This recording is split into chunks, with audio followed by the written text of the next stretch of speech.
Good evening, everyone. Welcome to our viewers. We are back this week, Red Scar Publishing and Friends, to continue our campaign, Dead Man's Rust, which is a Scarlands campaign for Onyx Path. We've been running for a few weeks now. The party have had lots of adventures through various areas of the Scarlands, and they made their way south. But before we get into that, I'll allow the team to introduce themselves. I'm Mark. I'm creative director over at Red Scar Publishing, and we're here tonight with the rest of the crew. I'll hand over to Liz to say hello. Hello, everyone. My name is Liz. I am the owner of Angry Hamster Publishing, and I am playing Amalia. She is a cleric? Question mark. Healer, general lover of man, um, joy to be around, keeper of edibles. Um, yeah, elven cleric, and I'm excited to be here today. Thank you, Liz. Hand over to Alex. Hello, I'm Alex. You can find me on Twitter at @LibertyOtter if you really want to. I'm one of the writing monkeys deep in the Red Scar bowels of things. I'm also writing on the forthcoming Faraway Island Kickstarter for Animal Adventures. Be sure to go and check out Steam Forged Games. I'm not saying that there's a baby kraken, but there is. Thank you, And Alex. I'm playing Mahalis. I've got to take a deep breath because I've got to say blood 3 times in one sentence. Who is a blood-tainted privateer, blood-tainted Triton. Those two things may or may not be related.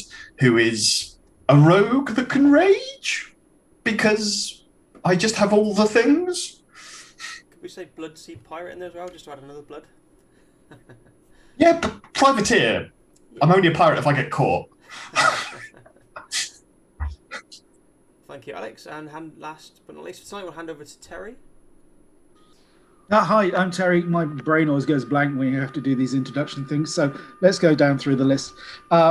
Firstly, my day job is I'm one of the lecturers on game arts and animation at Plymouth College of Art. Secondly, I also illustrate for wonderful role-playing games such as Hellboy, under the name of Evil Morris. Reset the clock! I set the clock. And I am playing Growlithe Gaul, a smart bot, or paladin as we like to call them these days. And he has issues, but he's trying to make the world a better place through ponies. Yeah, possibly the only one of the group who's now... No, actually, Paco. Just to mention Paco briefly, who is our 4th member of the group. Paco's running slightly late tonight, so we'll hope to see him once he arrives. Hopefully that will be after our short interval. Kind of back to a brief overview of the adventure so far. Everyone died. Yeah, I wasn't kind of quite going to open up with Alex, but thank you. It was all for the good, honestly. And I still blame Foundry.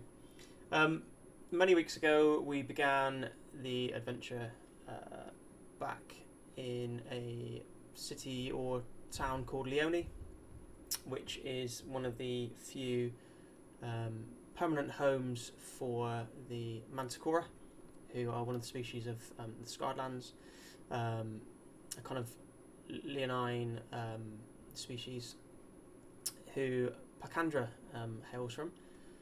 And they met a wood dwarf called Dradoki, who, after many shenanigans over a couple of nights, they agreed to escort to his retirement home.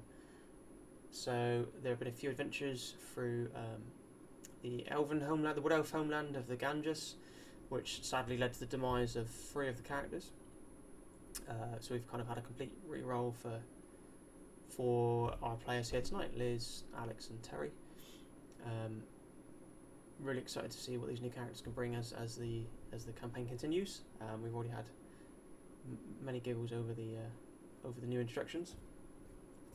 And we've kind of finally arrived at the point where Dradoki has now arrived at his hopefully soon to be retirement home. The dwarven treetop village of Freeholm, which is fairly deep into the Hornsaw Forest. And the Hornsaw Forest is a tainted, haunted place, really.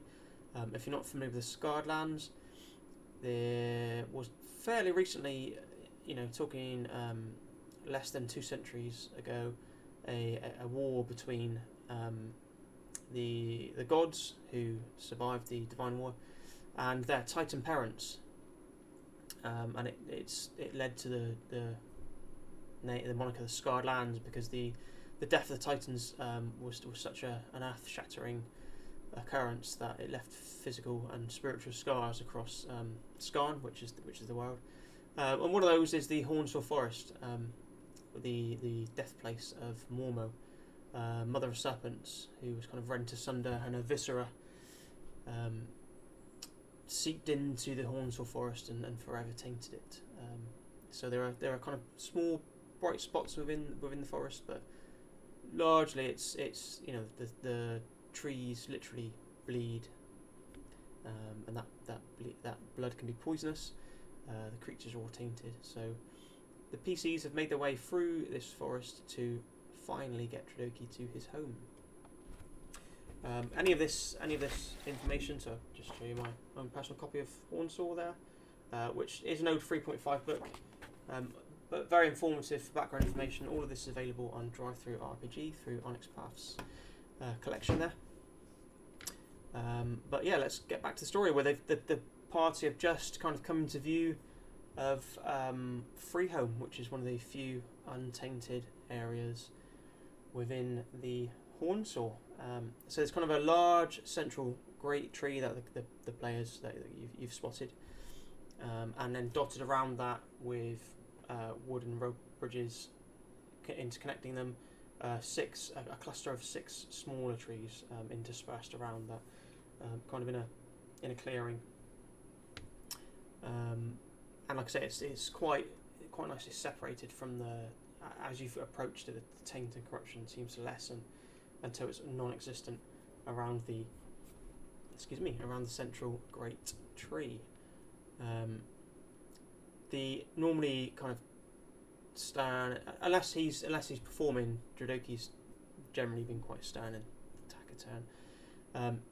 He seems to almost be relaxed, the most relaxed you've seen him on this entire trip, as he almost audibly gives a sigh and his body relaxes.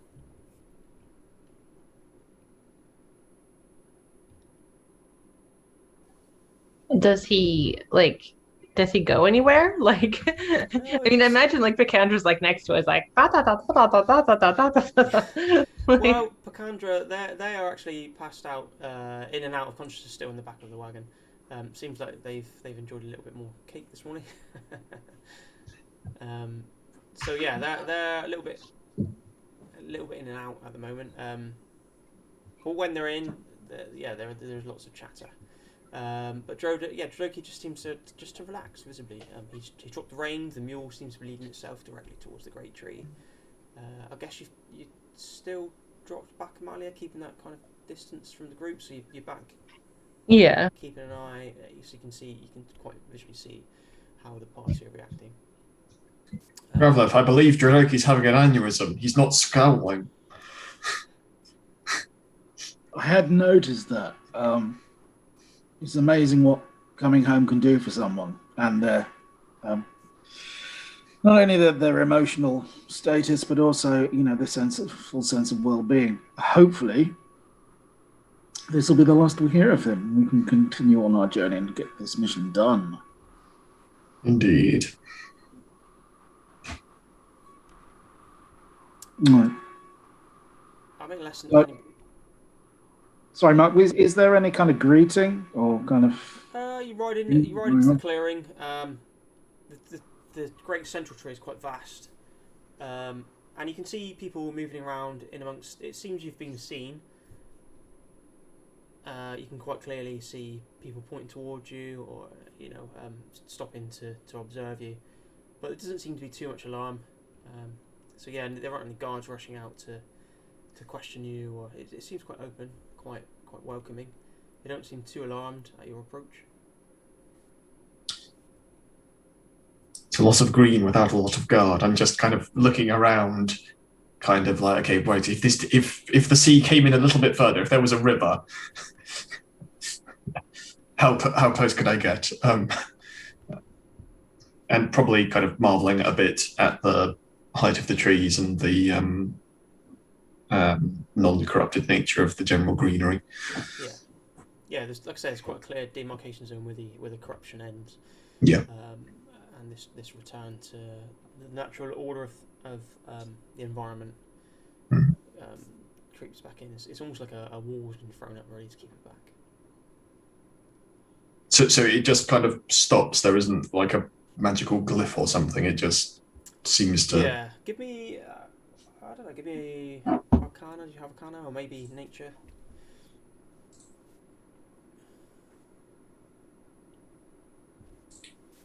$15. DC 15. Okay, so you kind of think back to your own homeland under the waves, and the extent that some of the ecosystems can, particularly reefs, can spread across areas, and you have a feeling that this demarcation zone might be linked to the root system of the tree and the interconnecting trees. So it's a vast tree with a great root system underneath. So perhaps that has some influence on this zone that's keeping the corruption back. Right. In that case, I am doubly intrigued by the trees, although those probably kind of out of force of habit when someone points in Malice's direction, kind of a momentary kind of jolt. It wasn't me. It was the other Triton. Just. And Amalia, this as you approach this dwarven wood dwarf home, it's kind of reminiscent of the Ganges for yourself. It's this uncorrupted natural order, which kind of is bittersweet for yourself, I guess. Yep. I just taking it in. Yeah. Waiting for this dwarf to have his moment. Making sassy comments to my noble steed, aka miniature pony. Speaking of the ponies, that's my major concern at this point. Obviously, we've ridden them for a fair bit now, so I'm concerned about getting them some hostelry and some stabling and some bedding and some feed, and taking care of them and making sure that look after your tools and your tools will look after you. Yeah. So that's going to be my prime concern at this point, is kind of finding some stabling. Up until this point in the Hornsel, you've been very, very careful about what they've grazed upon, if anything at all. You've kept them on dry feed, so you're going to be quite happy to let them graze, I guess, in and around this area. There don't seem to be any sort of natural stabling or any building work in amongst the lower kind of ground level parts of the tree system. But then you can also see other domesticated animals grazing in amongst the clearing. Anyway, just kind of roaming free, really. I mean, anything, as long as there's a free paddock somewhere that we can kind of utilise, would be fine. It doesn't necessarily have to be a direct stable. Yeah, I mean, there isn't a clearly marked paddock, but you can see the animals that are wandering don't stray anywhere near the border of the corruption. Anyway, they stay close. Okay. Well, what I'll do is I'll kind of take them up and remove the bridles and kind of make sure that they're settled, and taken care of. I might chuck someone a gold coin or two to kind of look after them or keep an eye on them, just in case we have other business. Yeah, nobody really approached you from the tree homes at the moment. They just kind of seem to be leaving to your own devices. So. Okay. I'll ask Jojoki if there's anywhere that he's going in particular, or do we part ways here? And also, I'll make kind of general references to, and I assume you've got business to conclude with Bacandra now that they've delivered. What do you mean? Sorry. Well, I think services rendered. I'm sure Picandra. They didn't, did they? They've done this for free, haven't they? No, we did agree a fee. Oh, right. Uh, Okay. Yeah, I must admit I'm a little bit nervous. I don't have a home here yet. I knew of my people that had settled here from my travels. So yeah, I'm a little bit nervous. I wonder if you might escort me in, to be honest, and just. Certainly, I will. It will certainly be memorable. Excellent. I mean, they're nice people. I'm sure they'll welcome you in, allow you to stay if you want to. You have a long journey ahead, almost to the other side of the Horn Sword. Come in, rest, enjoy your story. Excellent. Perhaps you might even. Mahalis tries smiling, but again, the jaw structure is just not. Yeah, you managed to gather a fresh frown from Jadot. It's the teeth, lad. It's the teeth. I'm told the more I show, it means the happier I am. Well, look, we're here, so before we get into town, I'll honour my payment. We don't need to carry that out in front of the other dwarf folk. Sure. And as you've taken over duties of the original group that were escorting me here, I'll honour their fees too. It's the same size group, so. So he reaches into a sack inside the wagon and hefts out. They look like pre-counted pouches, and he gives them all a little bit of a bounce as he weighs them off against each other, and hands you all a pouch of coins. Excellent. I catch it with a practiced hand. Do you count it now in front of him, or is that bad kind of? Part of me thinks Malice just knows by the weight of kind of this was worth it, this wasn't worth it.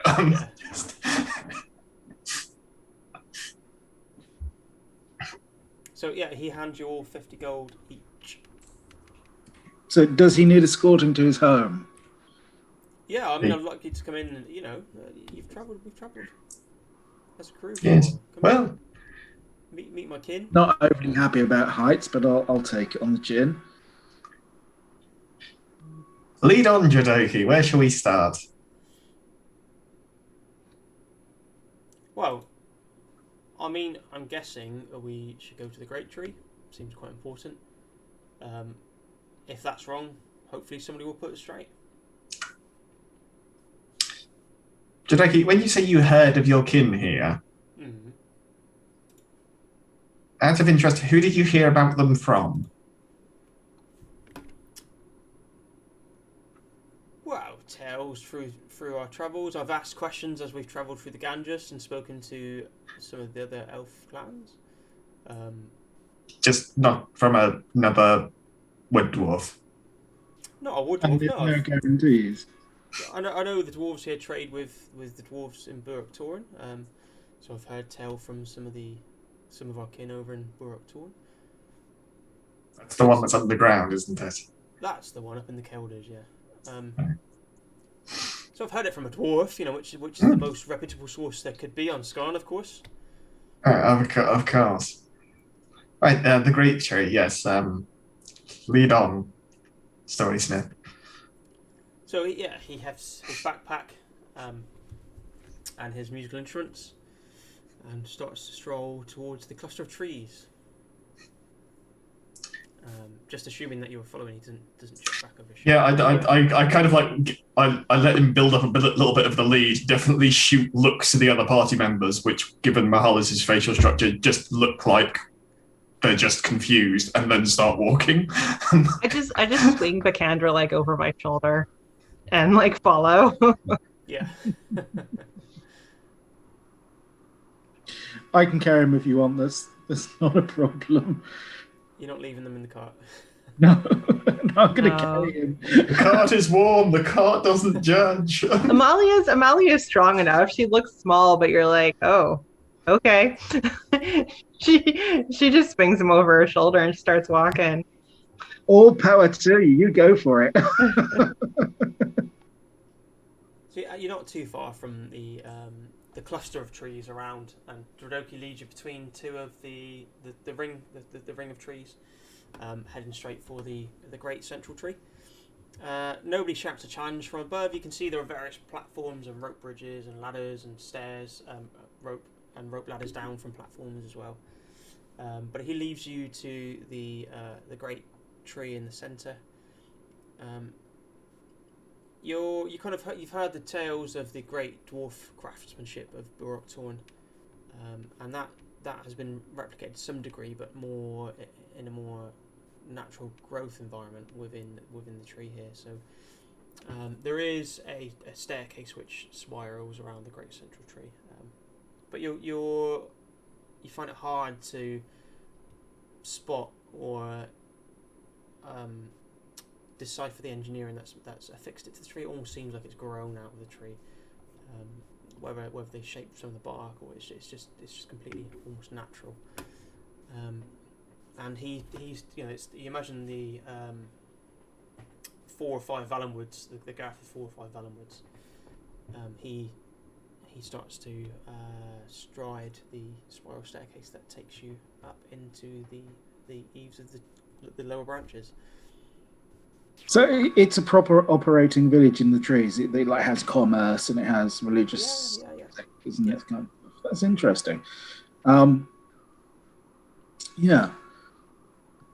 I'm inquisitive. I want to see. I mean, obviously, I'm taking in the dwarven craftsmanship, and that's the kind of thinking. Well, maybe there might be a knick-knack shop, and I can pick up a couple of bits and pieces and maybe take home a fridge magnet or something. But stick it on the helmet. But yeah, I'm just kind of taking in the general vista and kind of in an inquisitive fashion. So, I would like to kind of roll a passive possession, or kind of look for a passive possession. I'm kind of looking for anything out of the ordinary that might kind of not sit well with everything else. Just because I'm uniquely paranoid, being a paladin, so always looking on the lookout for threat. So I'm kind of still on a medium alert at this stage. Kind of seeing if you pick up like a spidey tingle. Yeah, that's what I'm waiting for. My paladin senses to start tingling. Yeah, well, because you're actively looking, I guess. Although surreptitiously, just roll me a straight perception check. Okay. The old perception running. I shall pull up the window so everybody can see. We can roll it. Open the correct window up. Here we go. So that's a 16 for me. 16. So yeah, like I say, you ascend this spiral staircase. And because you're in the inner ring, looking out towards the inner great tree, looking out towards the outer ring, as you're ascending, you get quite a good view from below.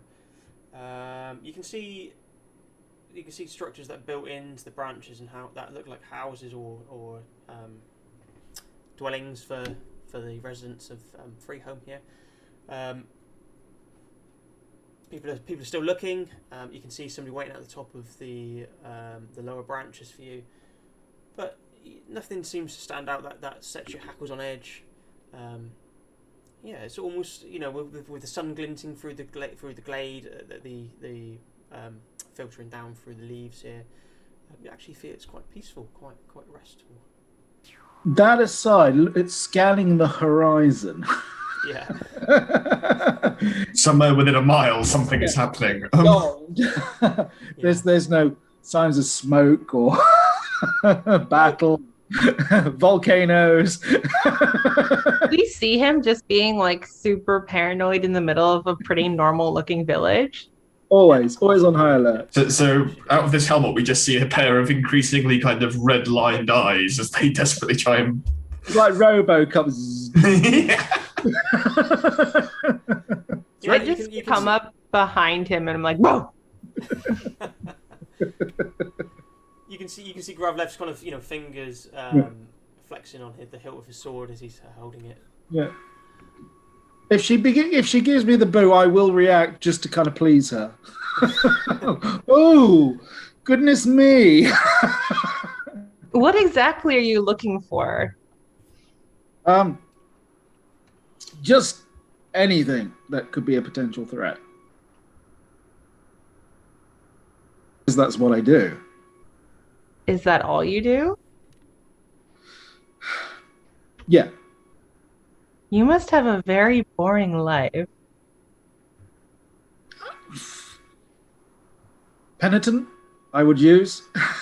Not potentially boring, because how can you be bored when you're kind of always on a kind of high level of alert and slightly twitchy?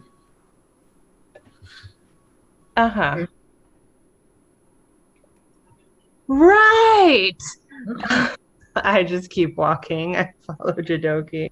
Still not getting a straight answer out of me. Jadoki's he's way ahead as you've kind of stopped to hopefully make Gravlef jump out of his skin. But as you approach the top of the landing, you can see a female dwarf waiting for you. She's dressed in chain armor.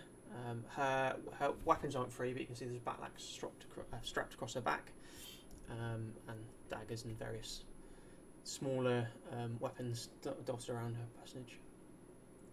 She hails Dradoki in Dwarven, if anybody speaks Dwarven. But Dradoki, for your part, answers in the common tongue. We seek entrance into Freehome. We're visitors. I'm here to speak to the people, really. Looking to return to my kin. Is there somewhere we can stay?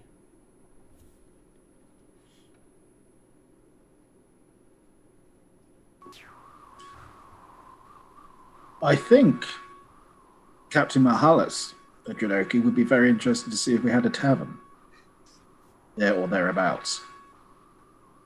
Mahalis stops being intrigued by the workmanship of this giant tree and the fact that they are increasingly high off the ground, and just kind of slowly turns around. Yes, I would be. Well, Do you? We do. You are welcome to rest at the Twilight Bow. Twilight Bow, fantastic. And that would be... That's on the think of the outer cluster as the point of compass almost. Mm-hmm.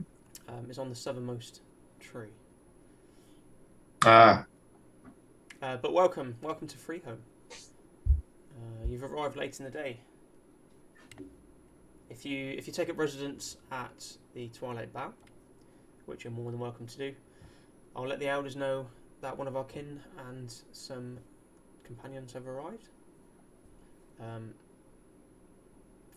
Enjoy the fruits of Freehome, shall we say? We're a small trading town, small trading village. You're welcome to visit the various artisans that we have working here.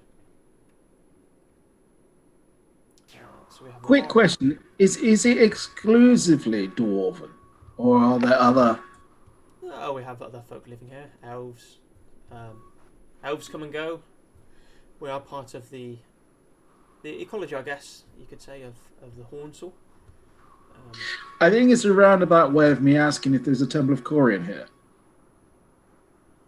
Well, we're more aligned to Deneth. There is a shrine for Corian here, of course. We venerate all of the gods to some degree. Would you be as kind to furnish me with the directions of said shrine? Well, we keep the shrines all within the great central tree here, within the worship area, other than the House of Deneth. Okay, and where is the one She I points specifically? across and up to the kind of second level. Thank you you. can see other stairs. There aren't too many bridges here. There seem to be interconnecting stairs between platforms and branches. But you can see the kind of sheltering shouting spread to some of the branches up to where she points. Almost like little nodes and clusters up there. Well, I will catch everybody else at the tavern at some point, but I've got venerations to do on the basis that we got here with relatively little in the way of threat. So I'm going to give my thanks, and I will join you later. Fantastic. We will see you there. I'm gonna go to the shrine too. Oh, wonderful. Me, myself, and I will see you there, and just starts walking. No. Take this one. I point to my shoulder. Oh. Best. I leave them in your capable care. I'll make sure they get there, says Drodoki. I say, very well.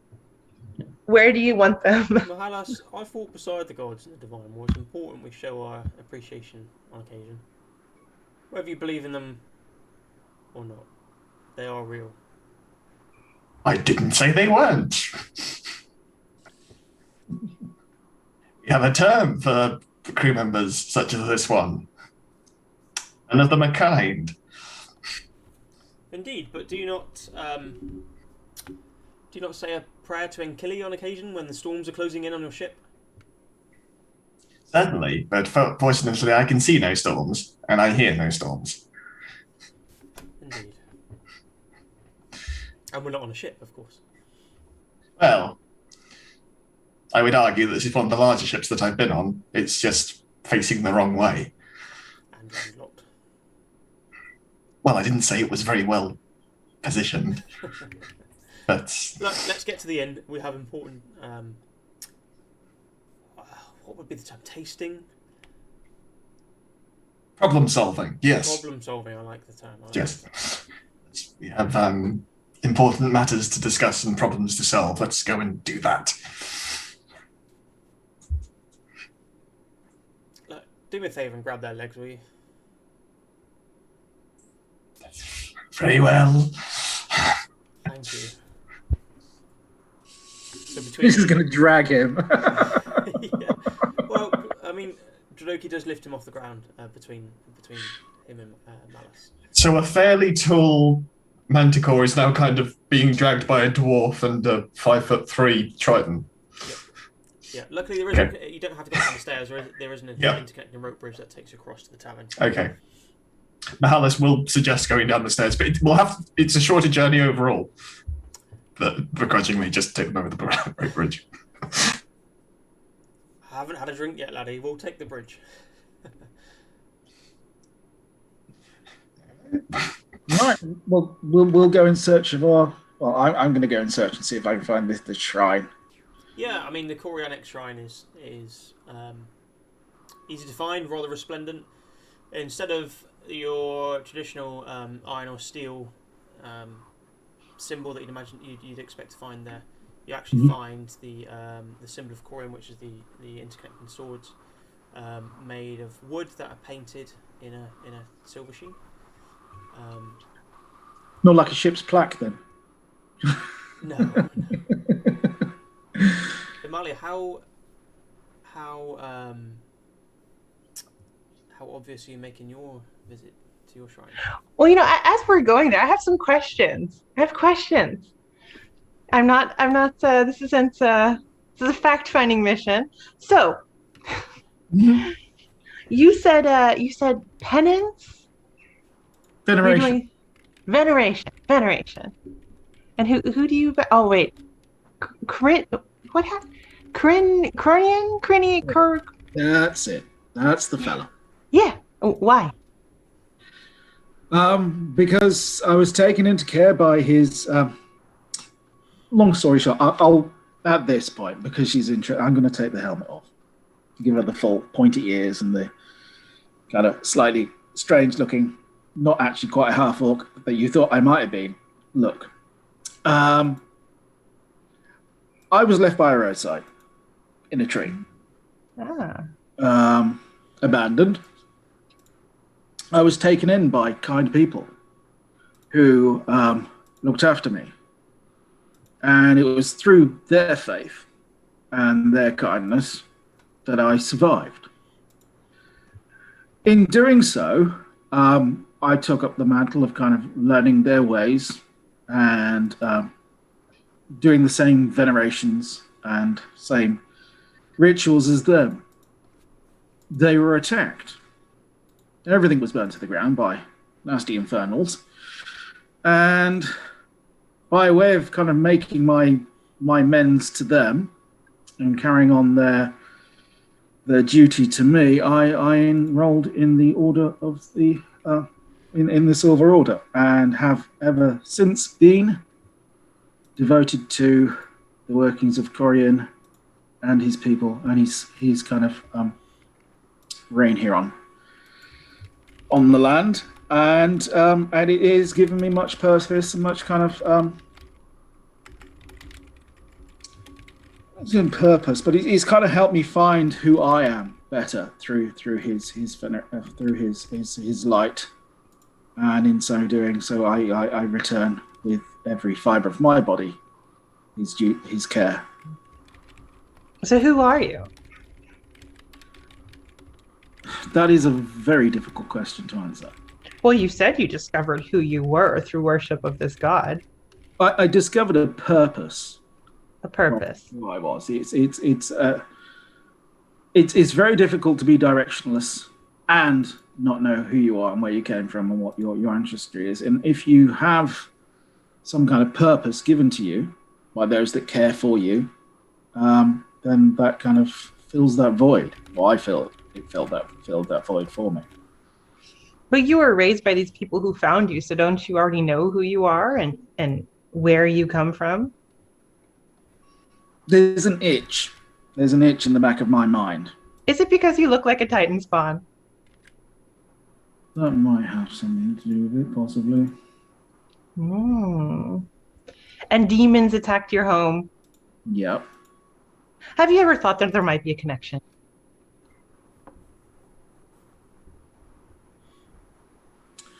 Yes. And it bothers me greatly, which is why I'm so devout to the light. But your god didn't do anything to stop it. I'm still here. What about the people you loved? And they fought as hard as they could. And we took many with us. Ah, all right. I mean, it's not purely just a numbers game here, but I mean, they devoted themselves enough to give their life to kind of protect me. So murdering a lot of things makes you feel better about a tragic past. Protecting others from threats makes me feel better. All right. Well, don't let me stop you. Thank you. Does that make you feel better knowing some more about me, or? Of course. I'm utterly interested in the people I travel with. Yeah. Well, I'd like to say I'm an open book, but I don't know what the pages contain. So there you go. I am what I am. You're very confused for one who's been on this earth for a number of years. Yes, I agree with you. All right. No, if you don't mind, I'll get to my veneration. To which I just turn, stick the helmet back on, and kneel. So as you turn and head back to turn back to the shrine to continue your prayer, you can see down through the branches back down to the platform where you came up. The female dwarf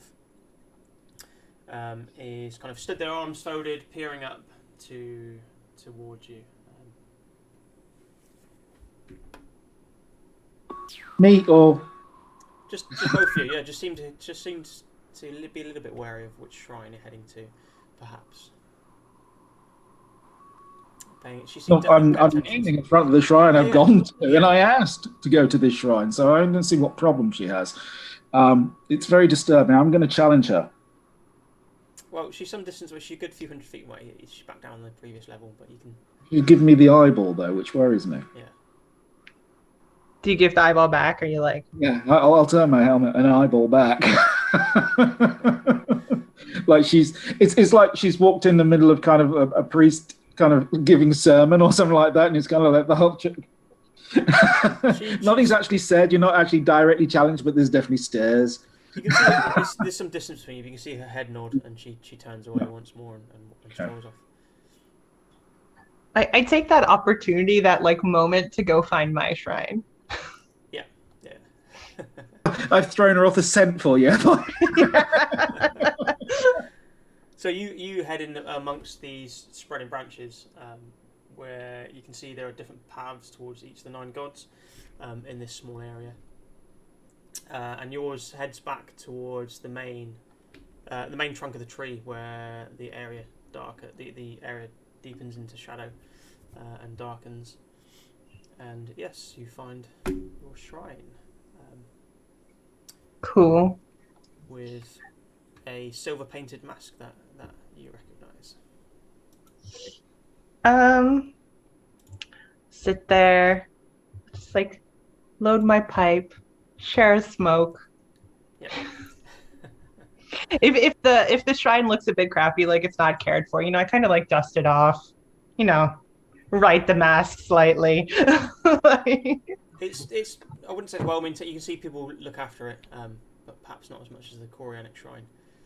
actually, I turned the shrine, the mask upside down. Yeah. So it looks slightly more disturbing. Absolutely.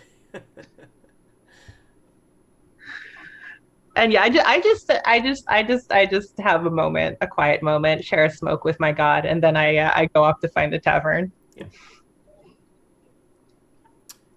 Back at the tavern, it's warm. It's late afternoon. It's kind of approaching midsummer at the moment. You've been travelling for some time now. There are a few patrons in. It's not a huge tavern. There's enough floor space for kind of 6 or 7 tables. The fire isn't lit, or the hearth. Sorry, they have braziers that keep the fire off of the floor. A young dwarf, young male dwarf, hustles over to your table. Over to you. Welcome to the bow.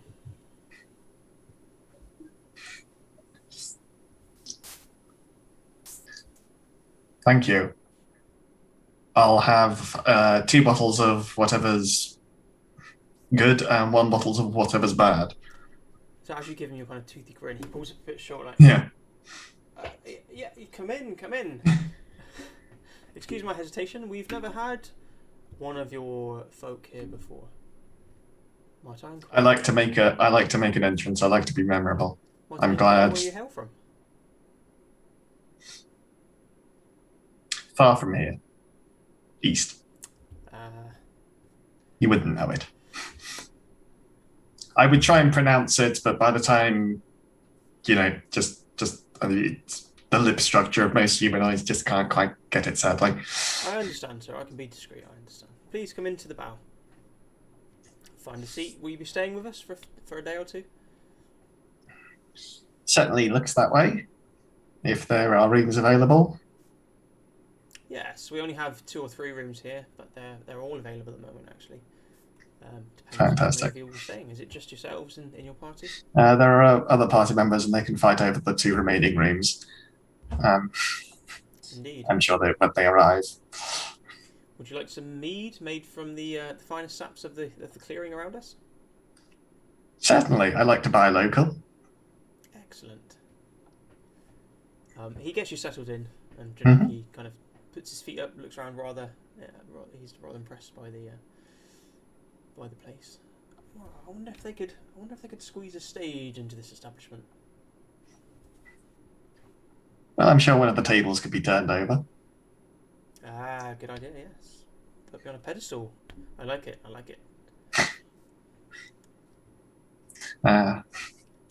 Modesty. It's a thing for other people, isn't it? Hey, I'm a renowned bar that's travelled since the... Precisely, it's for other people Indeed. who are not renowned. of course, me settling here, which I need to point out to whoever this council members may be, me settling here may just increase the number of visitors they get. You know, I'm an important personage such as myself. Yes, the great storyteller Jidoki Bronzeleaf is Beard. here. Perhaps remind me, Bronzeleaf, what was the story you were telling on the way here? Which one? That was thoroughly engaging and death-defying, and I want to hear again. Well, I think the one that you perhaps haven't heard, which I could regale you with now, which impressed the group the most at the time, was the sad tale of the loss of my greatest love. Yes, perhaps this is a bit early in the day for tragedy, as I'm kind of looking at him, but there is one eye definitely on the person that took my order. I'm watching, that is just following them as they're behind the bar. Well, how about the tale of the Divine War then? When I met the great Titan Slayer himself, Vladawin. Certainly, it's been a while since you've mentioned the Divine War. Let's begin there. Excellent. Well, buy me a beer. My throat's a bit parched, of course, and we'll get the tale underway. Yeah, well, hopefully we should have several bottles coming our way, but I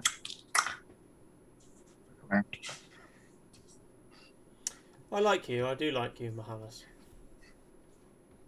it's my magnetic personality, that and the scales. Indeed, but sometimes it's best to look beneath the scales. Sorry? To Mahalas. There and back again. It's there and it's coming back again. Eventually you catch up, Amalia?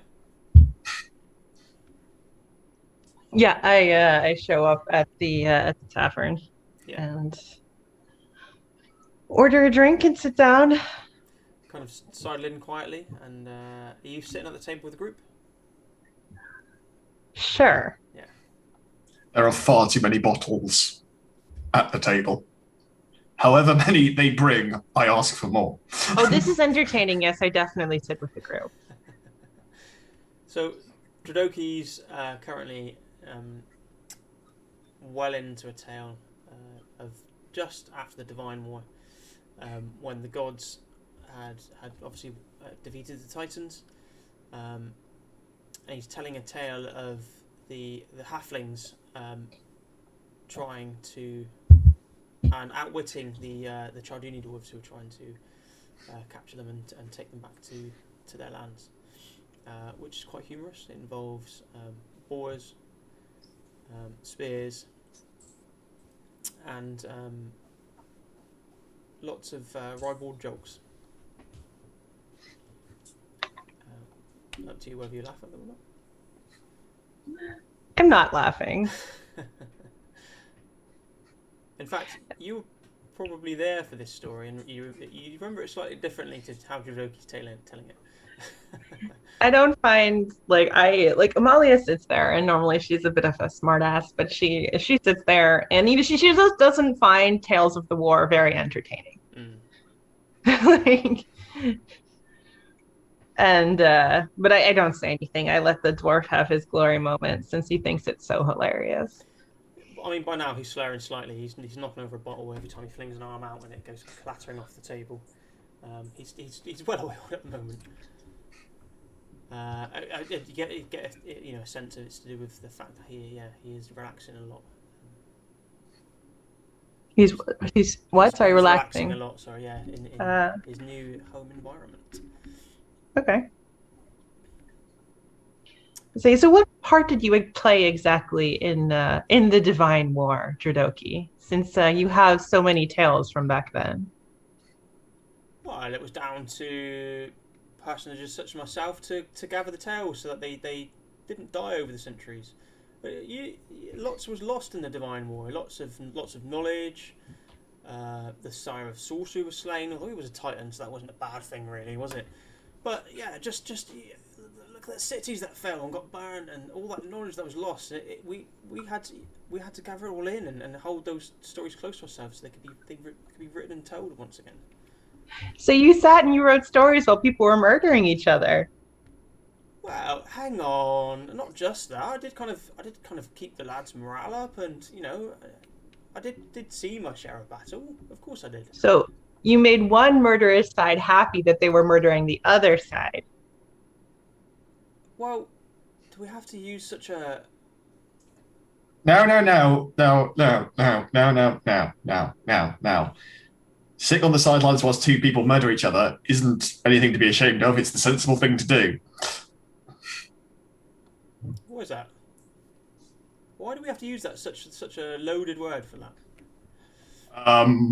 What is it then?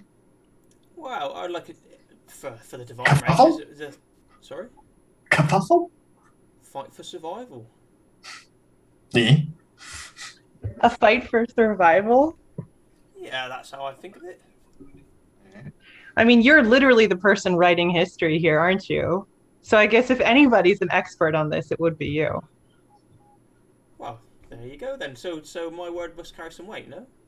Of course it does. You're a renowned bard, the writer of history, the eraser of murder and slaughter, and replacing of epic deeds. Shmi told me about this. This is sarcasm. I recognise this. He sits back and tries to work what you've just said through his brain. You can see him trying to decide.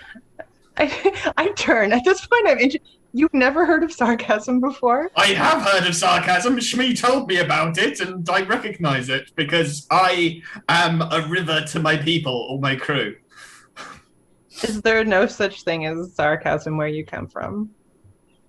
I mean, yes, that's why Shmi told me about it. Is Shmi your mother? Shmi's the body that's... Shmi was the dead person in the river with me, first mate. I don't know who you are, so you're going to have to use more words. Oh, well, you spent so much time with the Manticore, I just assumed that, you talked. No. Fine. So a slightly deflated looking Tradoki puts his beer down. He's, well, if you excuse me, it must be that sap. I'm gonna head up to my head. And he walks away with sloping shoulders, looking rather dejected. I just drink my drink. You gotta power through it, Jidoki. Gotta get to the bottom of the bottle. Happiness is always at the bottom. I'll leave you to find that. I'll hopefully find some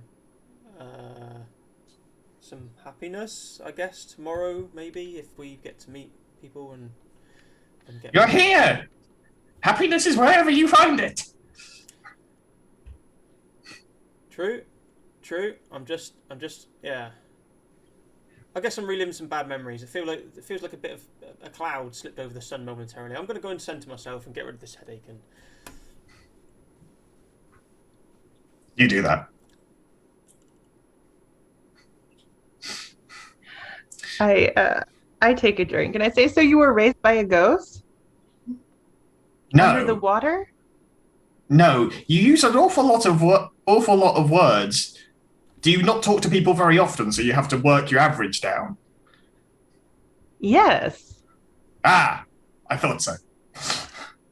I am but a humble landwalker. Oh, I'm so sorry. Thank you. I feel very sorry for myself very often. I'm happy someone else is as well. Oh, well, I suppose someone has to.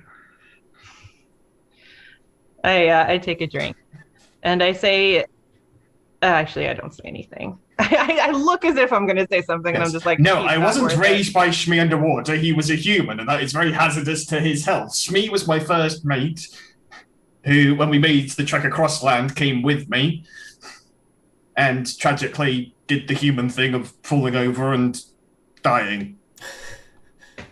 Do your people not die? Well, not as regularly as humans. I mean, it's just, I'm under the water, dead. Oh, I've been stabbed, dead. Oh, I haven't eaten in a while, dead. So I can stab you and you won't die. You can That'll be try. fun. All right. I mean, as like Mal's like, pulls up their coat and goes like, because the person that tried to stand me here, they were bigger than you and they thought they were really clever, and then this person didn't think they were very clever but actually was. I'm not very clever. You used a lot of words. That's usually indicative of it. I thought you just. I say, you know what? You need more drinking, and I pour him another drink. The more Malice drinks, the more sober they seem. Amazing.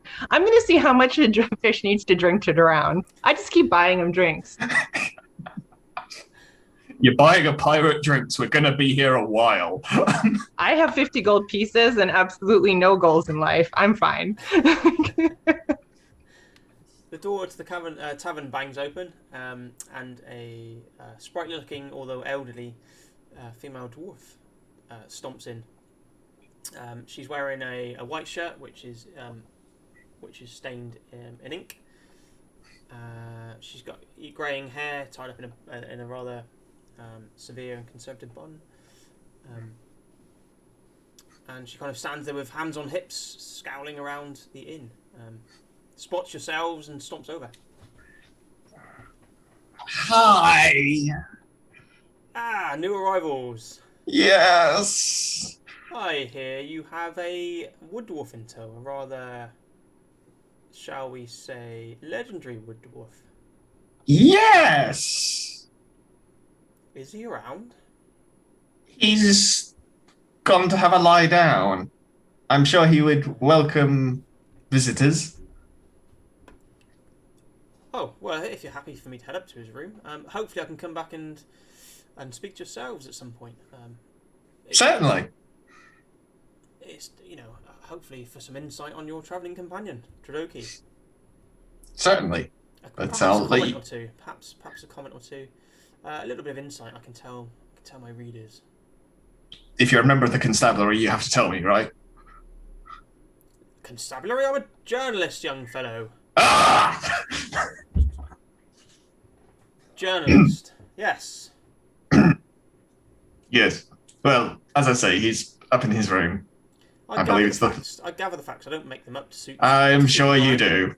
I'm sure you do. Indeed. Yes. Well, as we're in such agreement.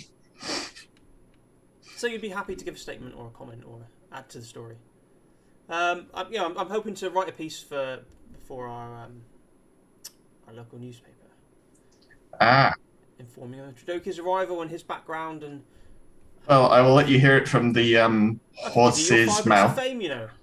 Yeah, my fame lasts longer than 5 minutes. Indeed. Yes. Anyway, you're going to go and hear it from the horse's mouth. He's upstairs. I think it's the second room on the right. Malice has no idea where Tradoki's room is. It's just. I'm a Pula, by the way, and she offers you her hand. Kind of takes it with the talent hand. Charmed. She leaves. She pulls out a sheath from a pouch, and she leaves a sheath on the table. There's where you can find me. Yes. Our newspaper does have rather good readership. It travels far and wide through the broad reach. I'm sure it does. So I'll hope to speak to you soon. I'll go and see Certainly. the first, and I'll be back Yes. to yourselves later. Fantastic. I look forward to it. You will give a statement, won't you, young lady? You're very quiet there. It's the quiet ones I always look out for. I just joined their party. I don't know much about the great dwarven bard, besides the fact that he is great in dwarven. Emalia, weren't you just recounting a story of when you first met him? And I believe it was a very lengthy and wordy one with many twisting turns. Was it?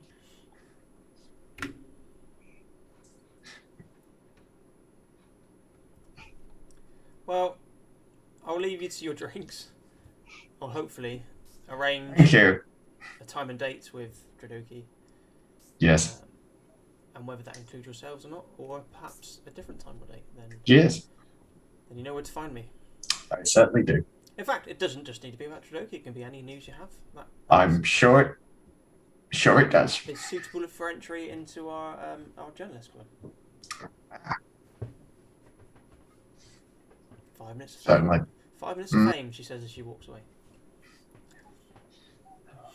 Entry into journalism like every good Can I walk plague. past her on the way out? Sorry? Can I walk past her? Yeah, As she absolutely. comes Yeah, you can, absolutely can. Entry into journalism club like every good plague. It spreads. She, Scan it. yeah, she kind of as you pass each other, her head just swivels to follow you.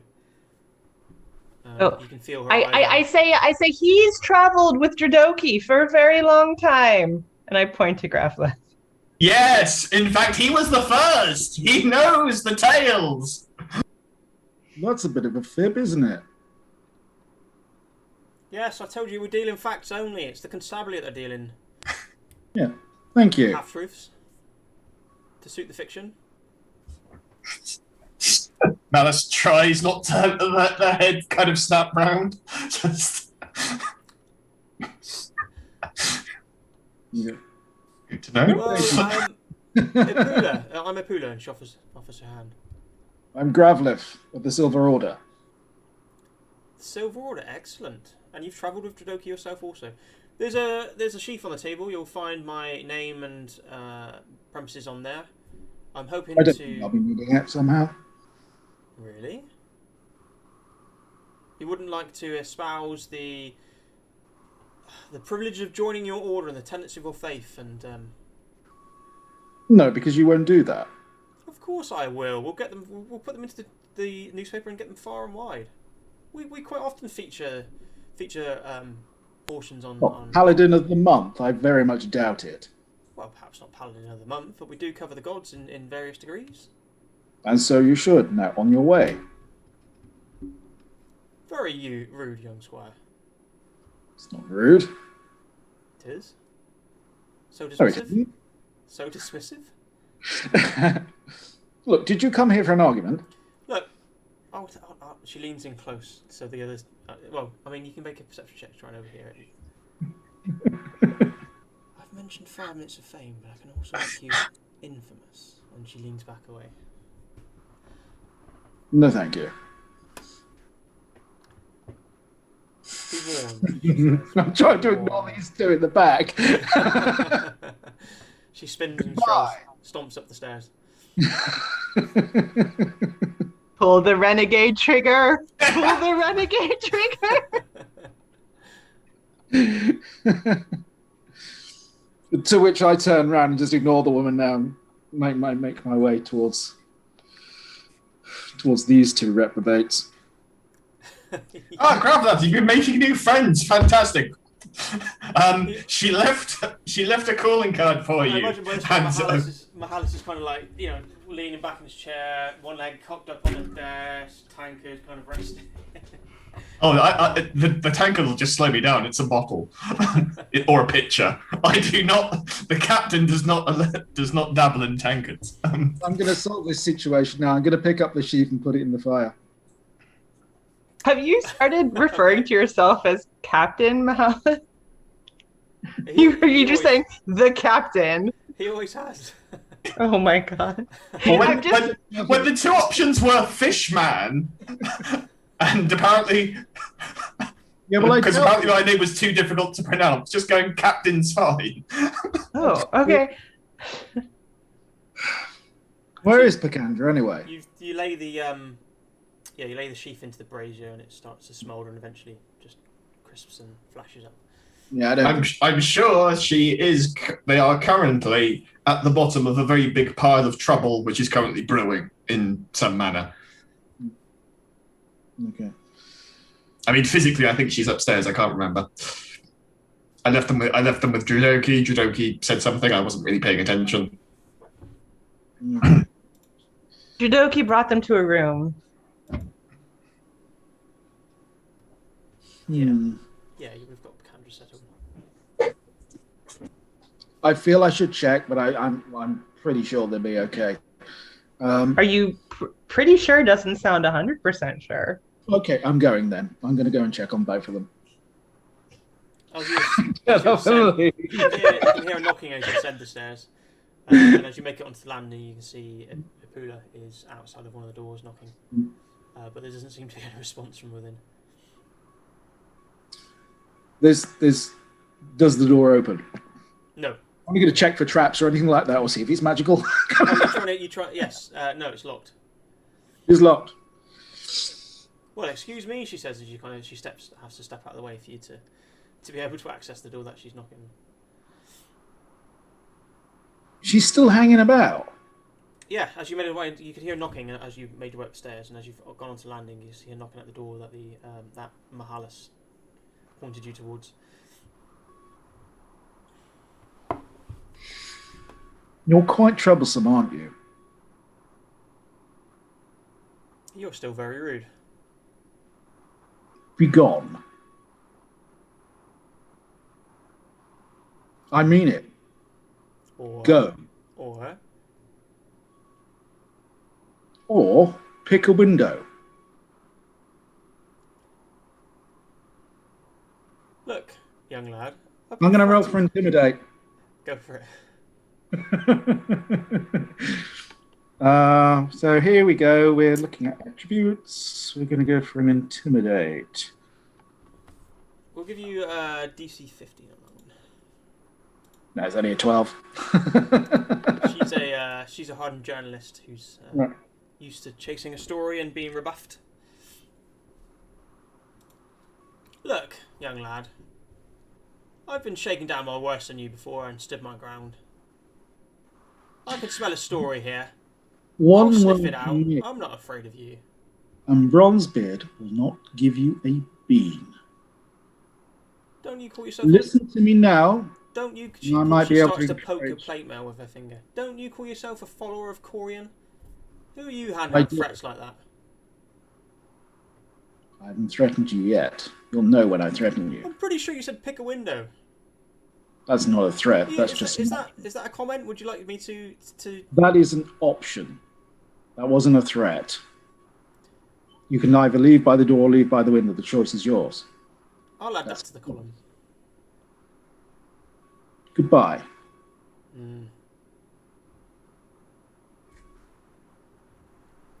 She stalks away. The last you've heard of me, she says. And then as she makes her way into the main tavern room, she's all smiles and sweetness in your direction, Amalia and Mahalis. Hey! Talk to you soon! Look forward to the chat. Yeah. I'll make notes. But yeah, the door is locked, Graveth.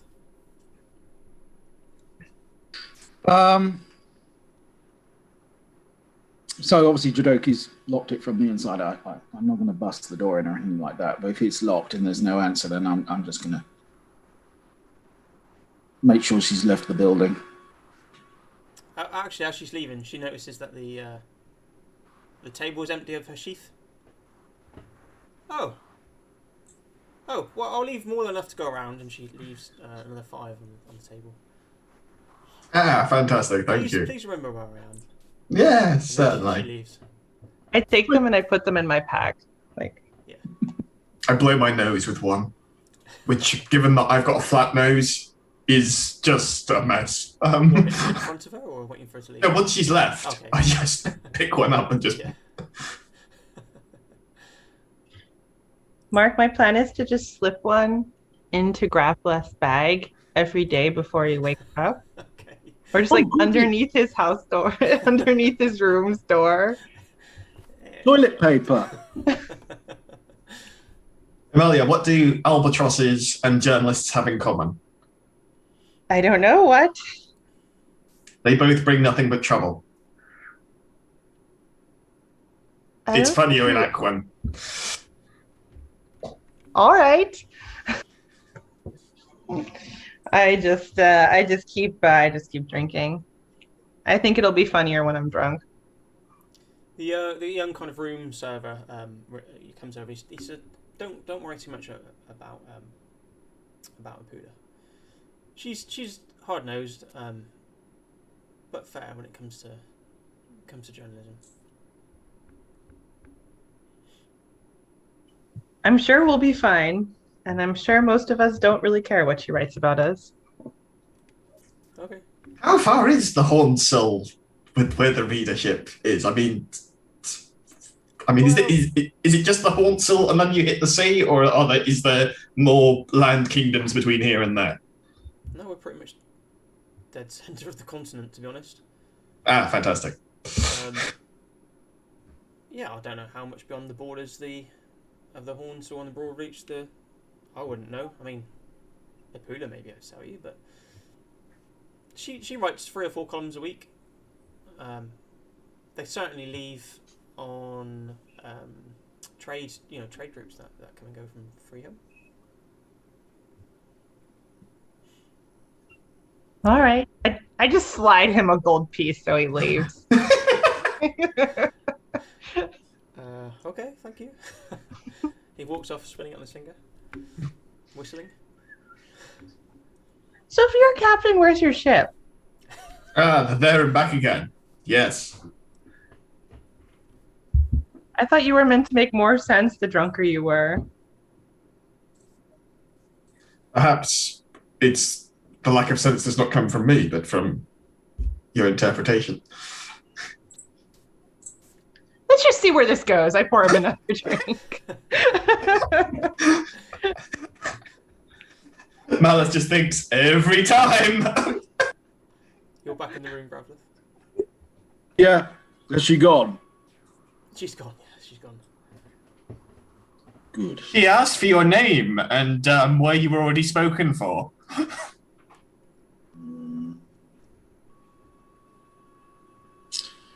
I don't think that'll be happening somehow anytime soon. Stranger things have happened. Opposites attract, and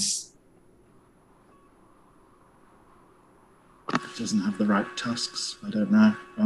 Just something about the woman. Right. yeah, she's lacking the furry tusks of most of the land dwellers here. Yes, this is true. Anyway, I think they're asleep. I think you're good for a little while. I'm great. I'm going to do a reconnoiter and see what's about and take a bit of a stroll, if that's okay with you guys.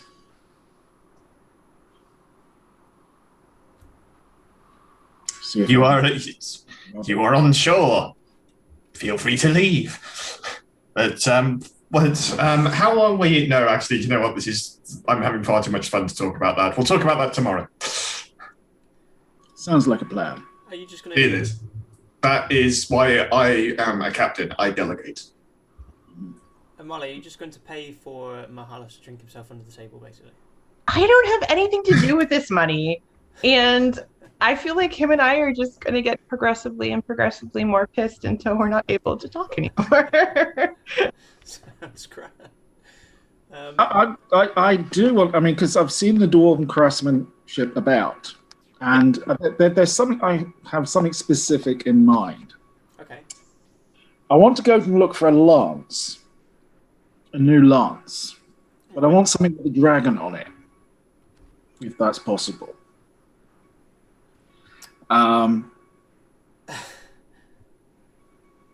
So, although I'm just gonna kind of reckon up, but at the back of my mind, thinking it'd be nice to find a new lance. So that's what I'm gonna do. I'm just gonna go around the commercial district, see what's about, see the activity, see the levels of crime possibly. I'm going on patrol. But it's like a busman's holiday. You can send the policeman to The Robocop analogy earlier is getting eerily like less of an analogy, more of a description. So Yeah. I guess you're not actively looking for crime, just seeing.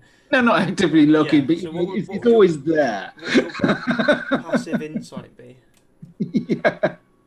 No, so I'm just going to go on a lookout and kind of get the feel of the place. You get the feel straight away, pretty much within a few a few seconds of this this tree and other trees as you pass between road bridges. That crime here would be few and far between, and dealt with rather severely by the Kithinkin here. So yeah, almost non-existent, let's say. But it's a fun hobby. You pass. The trees or the tree you're on that the Twilight Bough is part of is actually positioned in amongst the artisan shops. So you can see there's a carpenter's dwelling. There's an armory, kind of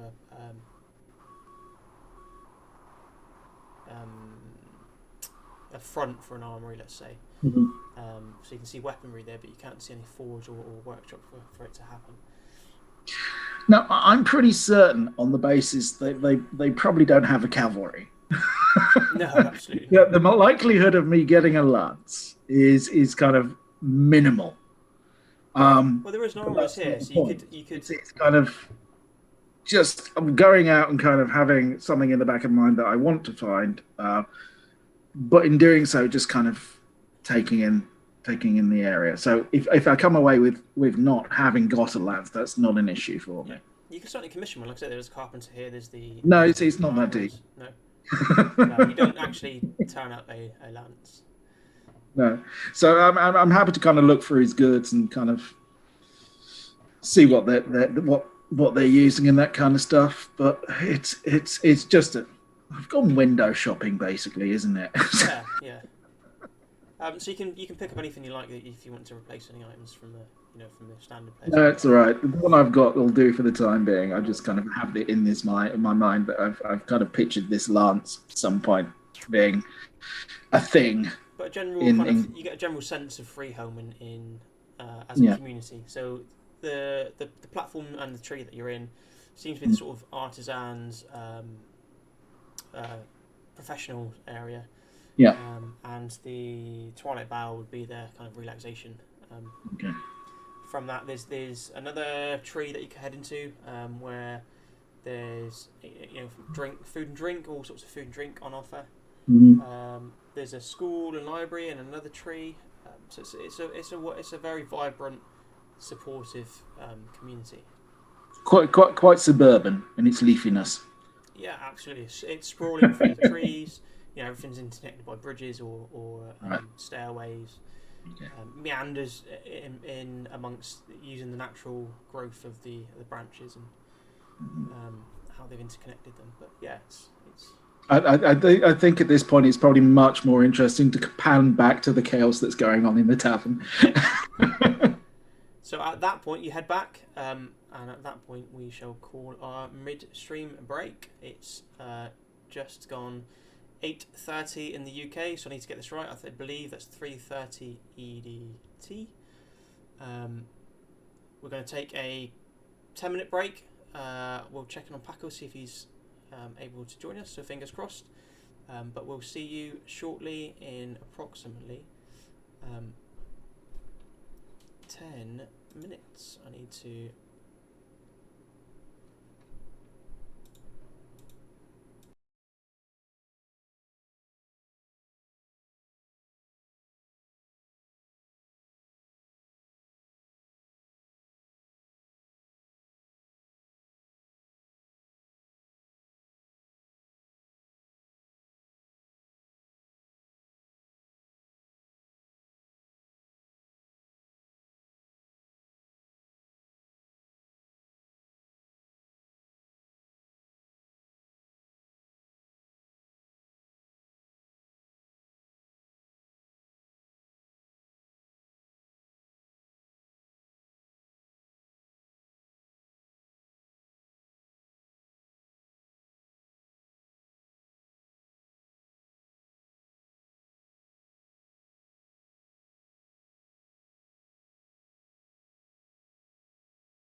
And we are back. The wonderful world of Zoom seems to have reshuffled us once again.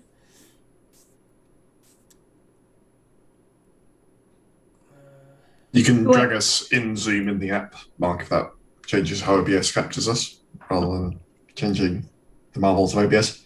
Who am I? Who am I? Who am I playing now? Yeah, I need to match that up with OBS, don't I? Oh god, I'm Gravleth. Amalia is still Amalia somehow. Witchcraft, that's how. Just call me. Is that the shrine you went to, the Shrine of Zoom? Yeah. The most powerful of gods. Is that And the icon upside down, so when it flips around, it's the right way up again. Oh, you were where you were. Oh. Alright, whilst that's getting fixed. Yeah, I'll just. Gravleth, are you joining in? Are you joining in on drinking? No, that's why I went for a walk. Okay, you did, didn't you? You went back out on patrol. Crazy man. Not something I do, to be honest with you. I don't know if you've noticed at any point. I'm just saying, we have the technology, and I think we can try and figure out some kind of straw system to get it kind of in between the plates.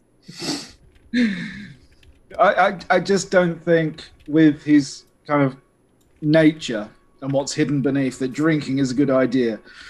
It's all very controlled. I mean, that would seriously cut into your brooding time, so I'm. Well, you say this as you're speaking to somebody who suffers from blood frenzy, so. Hey, you know, I've got a note from my cleric, so you know it's. Oh yeah, just quickly write something on a bar coaster, pass it over. Yeah. He's not allowed to be sober. Just It's fine. It just says it's fine. It's fine. It's fine. Okay, Yeah, and I think I've got something like orcish battle rage hidden down there. That's I like to think if I ever encounter something like an orc in full battle rage, they'll look at Mahalis and go, "You've got problems." That's just readjusted. Paco is hopefully inbound, but we'll keep an eye on that one. Hoping you can join us, Paco, but if not, don't stress too much. We'll look forward to seeing you next week. So just before the break, we left the group sliding under their seats slowly as they were filling up on mead made from the local sap. Other than Gravleth, who was out Sherlock Holmesing it, looking for any crimes. And Mala, you get 3 conflicting stories on where Malahalis' ship is. I equally care and do not care about each of them. What are the 3 conflicting stories? One is that it's trying to find a pathway down from the Stifan Sea to Viaduct, so trying to find a riverway through the middle of Skarn. Mm-hmm. Another is that he's in a race against a captain of someone called the Thorned Rose, where there was a bet of a captain can't be in 2 places at once, and Mahalis says, yes, I can. So the ship's in one place and he's in another. So it's a race to Viaduct. Mm-hmm. And the third one is, we're on it right now. It's wizardry. It's in a bottle. we have a new player, Liz. Yes. She's chilling. She's good. What's her name? Leia, like the princess. Awesome. That's the first time we've seen her. Yeah. I'm normally upstairs, but it's so hot upstairs. I need to be downstairs. Yeah. I know I'm sweltering here. It's really hot. Not okay. But yes, Leia will be in and out. Just assume that she's my momentary familiar. She may get, hopefully, a chance to say hello to Tycho. Oh my god, that'd be so cute. Tycho's our weekly mascot who comes and sits on Paco's lap and says hello. So, Mark, out of interest, do I make it back to my room when the barkeeper inevitably either runs out or closes up, or do I just wake up in the chair? You were in your room. You're not sure if you made it there. Let's put it that way. Yeah, you have I no know this memory of sounds making it there. a bit antisocial, Ma, but I'm going to pitch a tent up by where the ponies are. I just... Yeah. Okay. You dig a moat around the tent as well. Is there like a palisade? Fortifications. Called it Nevin Mark II. I love it. I mean, I know it's low crime, but you know, pony rustling and all that kind of stuff still happens. So, yeah, I'm going to take a tent down by the ponies. They're too much of an asset to kind of let them go. I'm biting my tongue. Sorry, after. Don't you do it. Ponies being mentioned. What's the name of the pony? Don't you do that. Negative Ghost Rider, pattern is full. Don't you do it. What were the ponies called again? Please do remind us. Well, mine's called Rainbow Dash, and there's a Twilight Sparkle and a Pinkie Pie. Yes. All thoroughly original and unrelated names. Completely unrelated or unbranded. Yes. No TM here. Yeah. And their coloration bears no relationship to what they actually are. Those are the names I just happened to pick out of the air at the time. And I felt suited their character more than anything else. Yeah, I mean, the ponies have travelled together for a few days. The donkey actually stays, which never had a name, stays quite close. Spike. Spike, there you go. Jodoki just generally referred to it as donkey, but yeah, it didn't have a name. Almost Yes, name he now. didn't want to become attached to it for some reason. Well, if he doesn't want it, I'll take it off his hands. Well, I mean, perhaps his donkeys had a high mortality rate, so he avoided naming them. Yeah. You've got to give a donkey a name. Donkey deserves This last a name. one was called Atreyu. I smell a story here for the journalist. Yeah. Hey, he fell on some hard times occasionally. He needed to eat. No. So yeah, that's my evening with the tent and the Yeah. and Ponies have my travelled- equine friends. They've obviously travelled with the Legionnaires, and they've travelled with yourselves now. So they've formed a little bit of a herd, you know, amongst themselves. And a bog of people in armour, obviously. That give them sparkly names. Yes. But yes, you all wake up. Well, Mahalas and Amalia wake up rather fuzzy-headed in the morning. Bravleth, you wake up to a beautiful, clear dawn. And I'll do my venerations and then take care of the horses.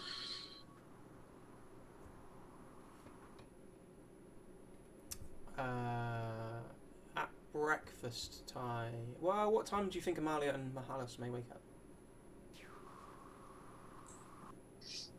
Do I have to? No, not particularly. Yeah, I wake up. Like, if I smell food Yeah, you certainly smell nuts roasting. that's like not cooked squirrel or rat or something, that seems like a reason to get up. Yeah, you can smell not like quite like the beautiful sweet pastries you could smell in the horseland, but you can smell nice cooked meats here, scented nuts. It all drifts up rather nicely to awaken you from your slumber. You think some of it may even take the edge off of your fuzzy head. Excellent. I will consume said food with abandon as a person who has not eaten amongst other people in possibly like centuries. Just like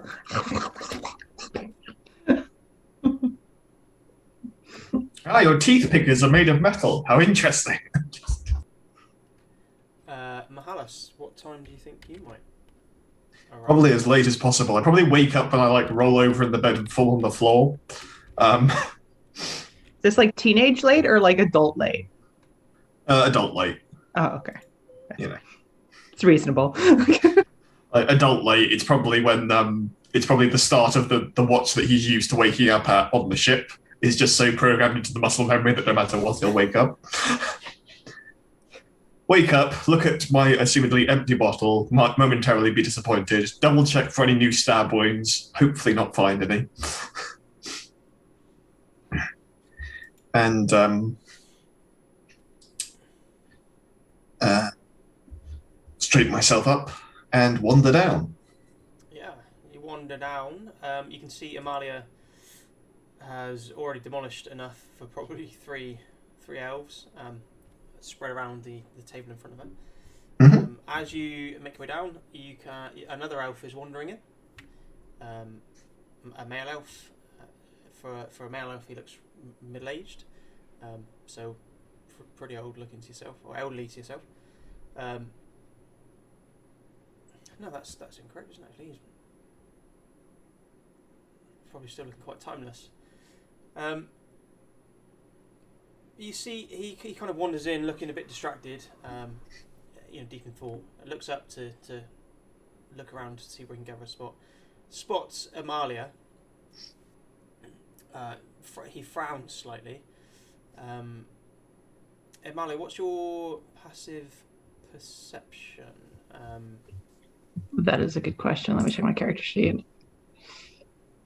My passive is I want to increase the DC slightly because you're still quite frazzled. It's 16 without any. Okay, yeah. So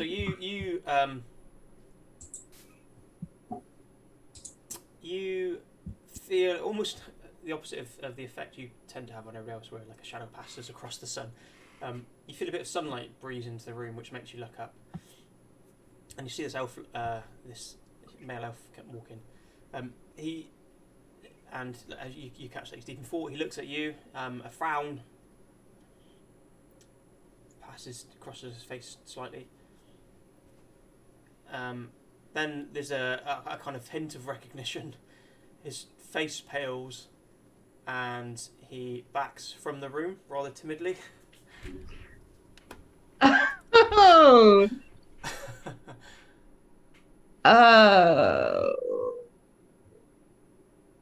Quickly put some food on my plate. Walk up to my room. Yep. Stay in my room. It'll be fine. This is no problem. So you've seen this happen, Miles, as well. You've seen this elf who seemed to be deep in thought and perhaps looking forward to his regular breakfast. Catch sight of Amalia, instantly pale and back from the room while keeping Amalia still in sight. And then shortly after that happened, Amalia's gathered a plate of food and disappeared upstairs.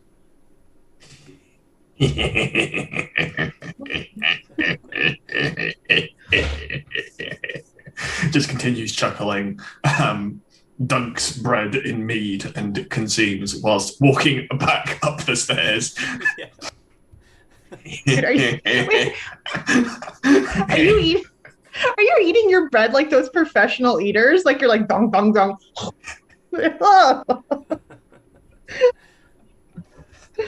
Gotta be quick at the galley, otherwise it's gone. Always eat. Or at least it is when you're responsible for the bill at the galley. And you need to keep it in your hand unless it flies off the table. Exactly. Always eat on the move. Always eat on the Yeah. move. Yeah. And you dip it in the alcohol to kill the weevils. Precisely. And you gotta leave them in because of the extra protein. That's the lesser of two weevils. But Oh, she beat you by half a second. I like it. So after Chuck, yeah, go on. I was like, I don't recognize this guy, do I? We can build it in if you'd like to. I'll leave that up to you, really. We'll just say I don't. Definitely recognised you. Okay, that's fine. I'll I just go back up to my room. Yeah.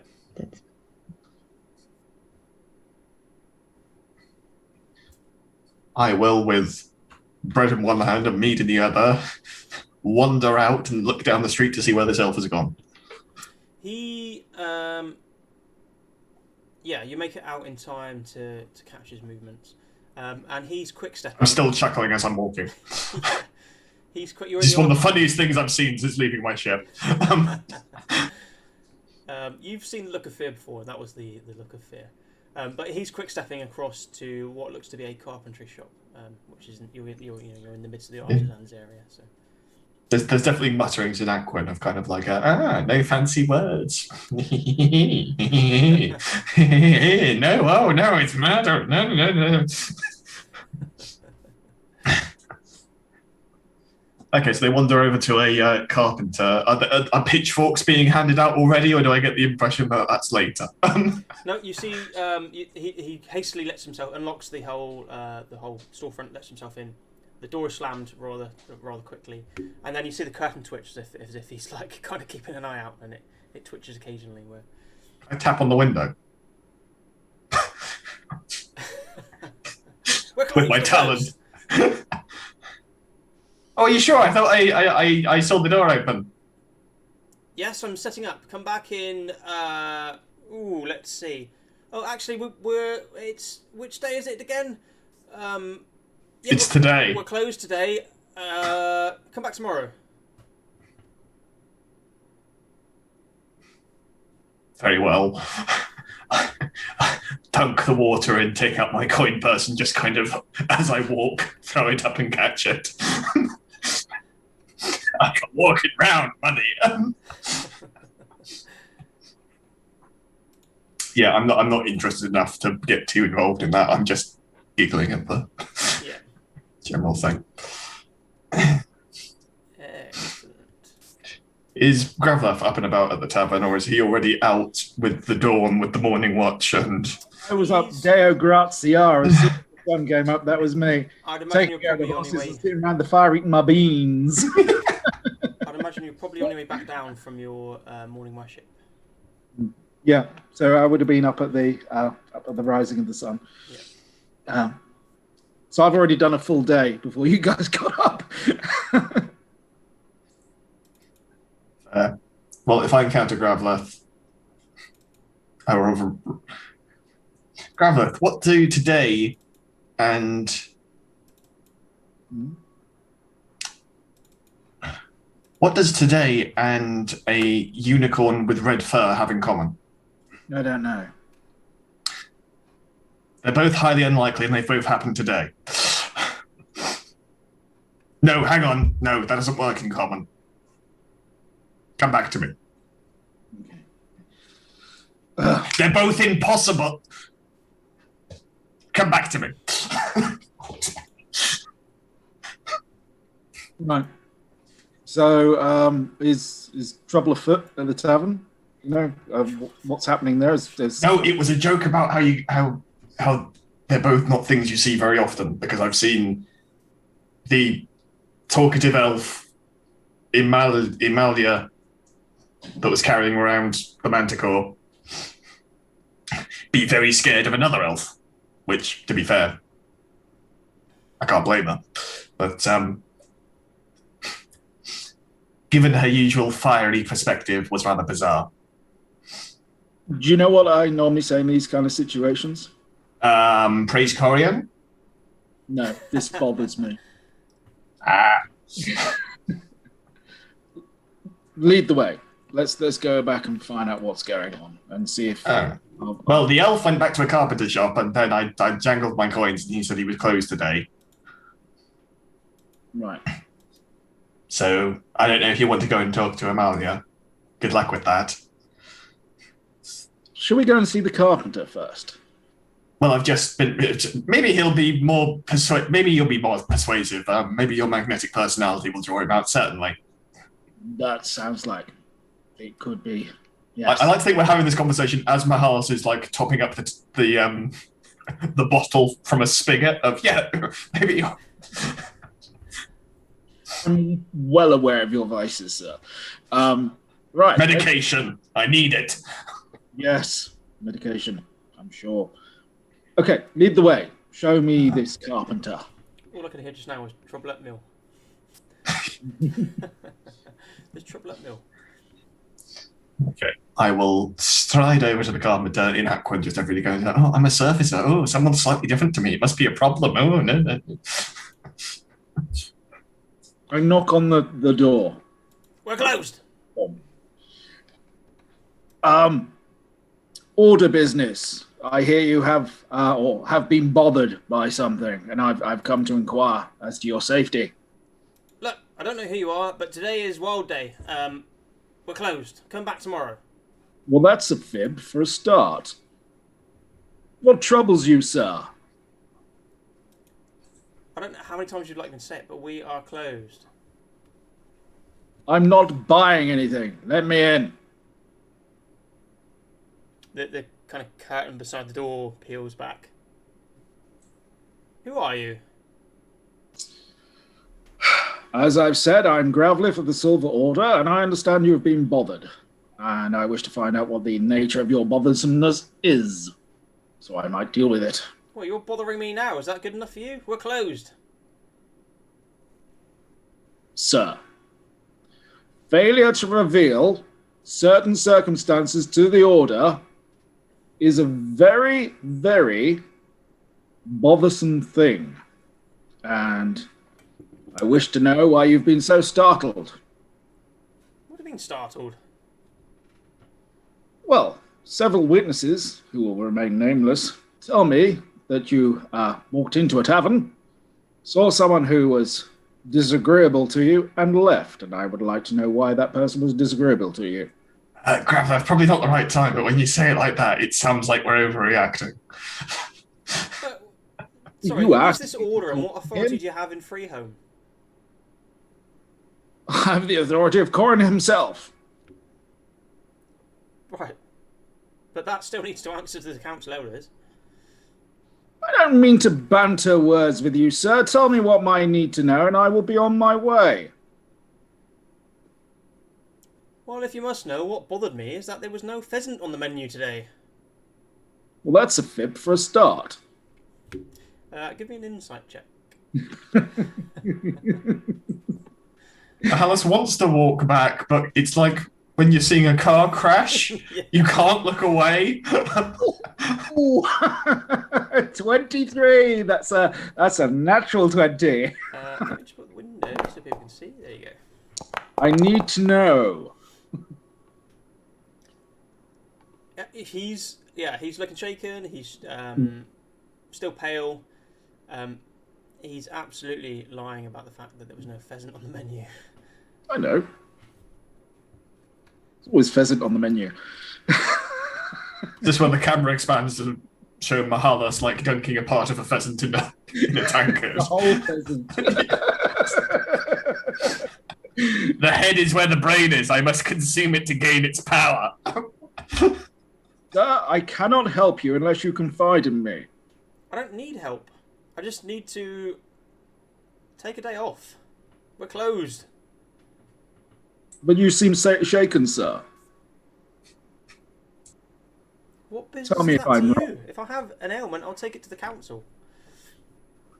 I'm interested as to why you're being so defensive. I mean, we could just go and ask her, Gravlev. I mean, the conversation would have been just about as long and we would have learned about as much, but... Who's her? But... Well, yes.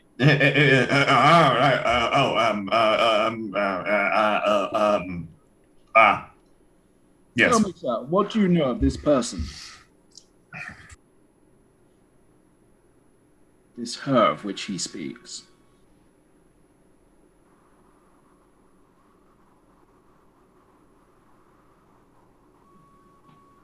We are closed. Look, I hate to butt in, but like he has got nothing better to do. Like he can go all day, and he will, and he often does. In fact, in hindsight, Grandma, what do you do when there is no one to bother? Do you just kind of stand there waiting? If I need to speak to Wait. Alank for you causing a nuisance to me now, I will do. But we are closed. Oh, now we're the bother, Grandpa. Well, keep your secret, sir. But to just let you know that I offered my help and you turned it down. I will not offer a second time. I don't need help. I just need to go and pray. Okay. Deneth, watch over us all. And he makes a sign of the Earth Mother. Drops the curtain, and that's...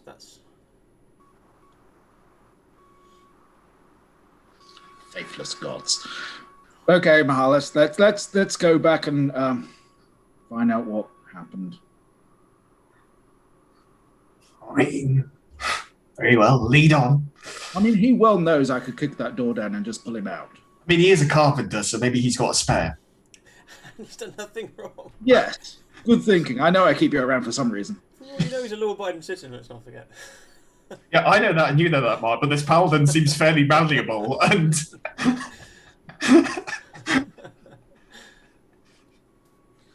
Let's see if everybody's up. Yeah, Drodoki is up by the time you're back. Pakandra is awake also. Amalia, have you resurfaced, or you? How long have they been gone by now? Have they been gone like an hour, or like are A they? good 10 or 15 minutes. Oh, I'm still upstairs. Like it's only been 15 minutes. They've been shenanigans. I was walking as well. No, I'm upstairs. I'm just eating my breakfast, wondering when we're gonna go. So, Graveth, as we're walking back, you spoke of your great mission. Is that the mission for your soul, or is this the mission in addition to? My great mission. It's threefold. Oh. Yeah. If you don't want to hear it, I don't want to. It's not your body, your soul, and your mind, perchance. Yes, no. No, it's to restore order. Right. It's to find out where I came from. Uh-huh.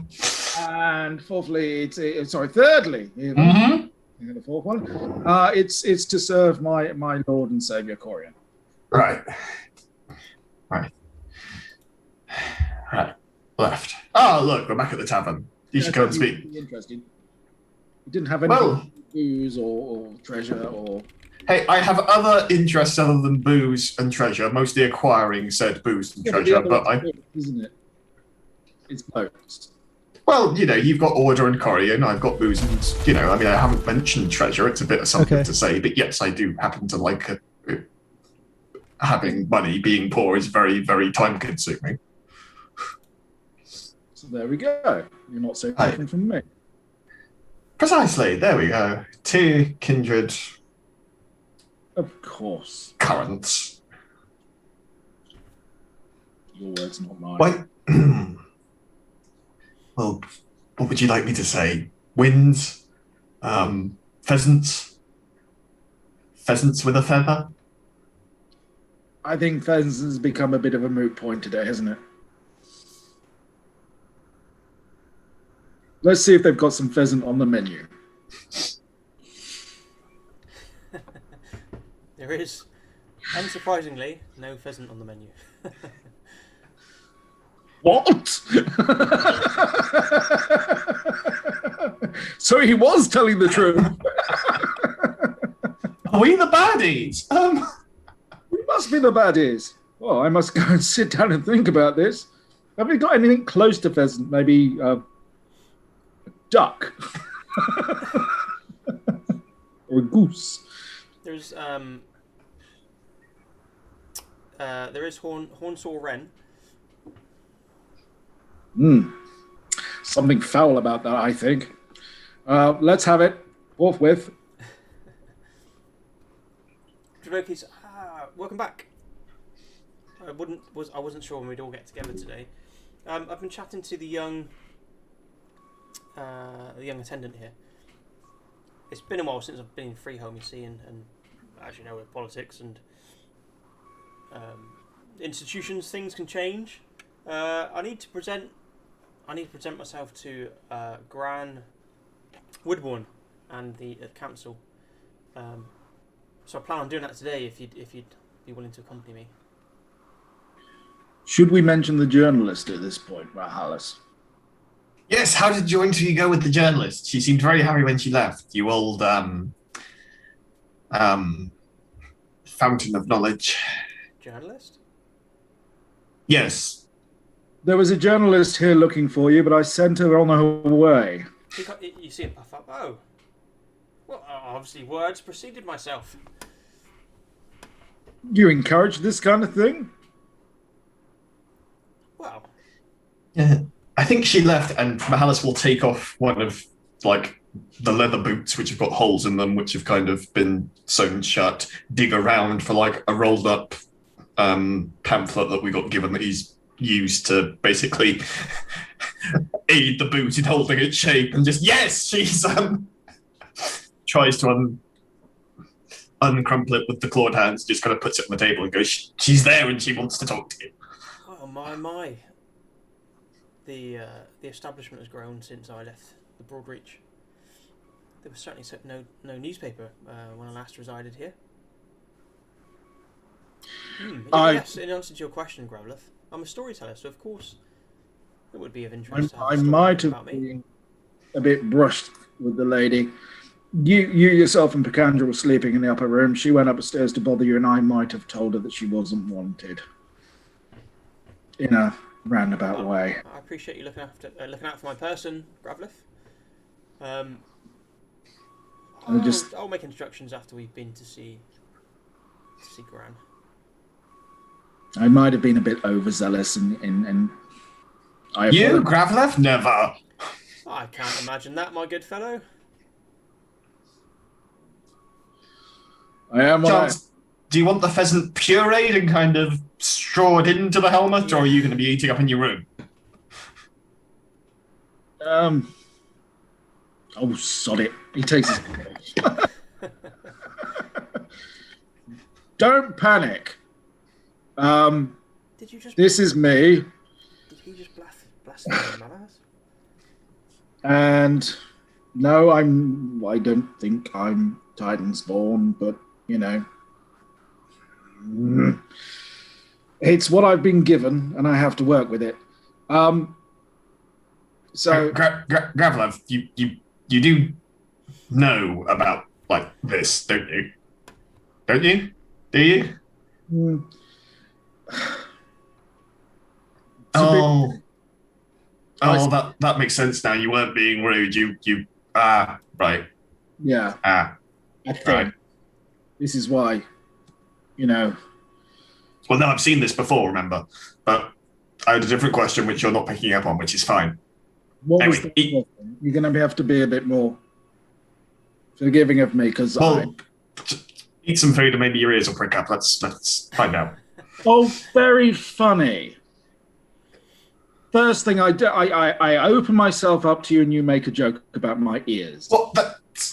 It's a thing land dwellers say, isn't it? Is it? And there's me spending all that time with Picandra, telling him not to call you Mr. Fish, or whatever it was he was calling me. And the first thing you do is make a joke about my appearance. Gravlev, when have I ever made a joke that made sense? In common? You've got a point. Ever? I was starting to get the one about the unicorn. Right. I don't do funny myself an awful lot, I'll be honest with you. So I was kind of empathizing with you more than kind of... Also, Gravlev, as they kind of like gesture to the two kind of like gill-like holes which serve as their ears, like, really? I'm going to make a joke about auditory flesh bits? Okay, I'm just being oversensitive. I apologize. But I really want some duck. I'll have some duck. Unless that's offensive. Because the helmet's off, I assume. Maybe. I don't know. From what I remember, Gravleth, duck's a delicacy around here. Is it? Good. It's imported. So it's had to fly here first before they sorted it. Brilliant. No, from Let's the have Ganges. some. It's imported from the Ganges. Oh, through the poisoned forest and all that lot. Yeah, brilliant. It'll taste lovely, won't it? No, it's Anyway, fresh I'm hungry. All I've had so far for the last couple of weeks is beans, and it's starting to take a toll on my diet. Yes, it shows. Yes. Have food in your face hole. Just... Yeah. Okay. Let's do this. And I sit down at the table with a knife and fork. Really looking forward to real food. Mahalis just goes misty-eyed and just like, I miss having my own cabin where I didn't have to rub shoulders with the crew. I miss... That's it. The helmet's off now. The helmet's not going back on. It smells. You're just going to have to deal with it, guys. What, you want something? You want us to do something with it, or No, I'm just saying you're going to have to look at this for the rest of our quest. And you think that's a bad thing, right? I think. Yeah. Okay. Well, you're possibly one of the worst people to ask, I think. Saying that, why are you saying I'm hard to look at? No, I'm saying that all you do get to look at is fish and octopuses and things like that. So, I mean, it's like, this is... If I was born in a... I remember this one. If I was born in a barn, would I be a dog? Depends if it was a kennel. Kennels is dogs, right? Example. We'll work on it together. I think. Yeah, no, deal with the surface of no.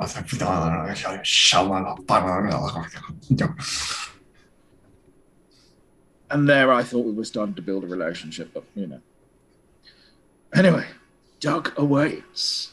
Council await.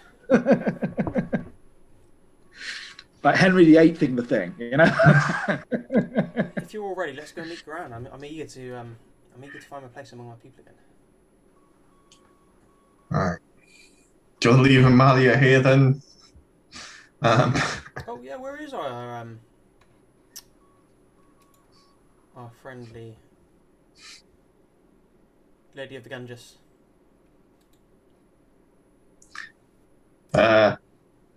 She went oddly quiet, which I assume either means she's about to do something unspeakable, or she's done something wrong, or a third thing, and gone back upstairs into someone's room, might even be her room.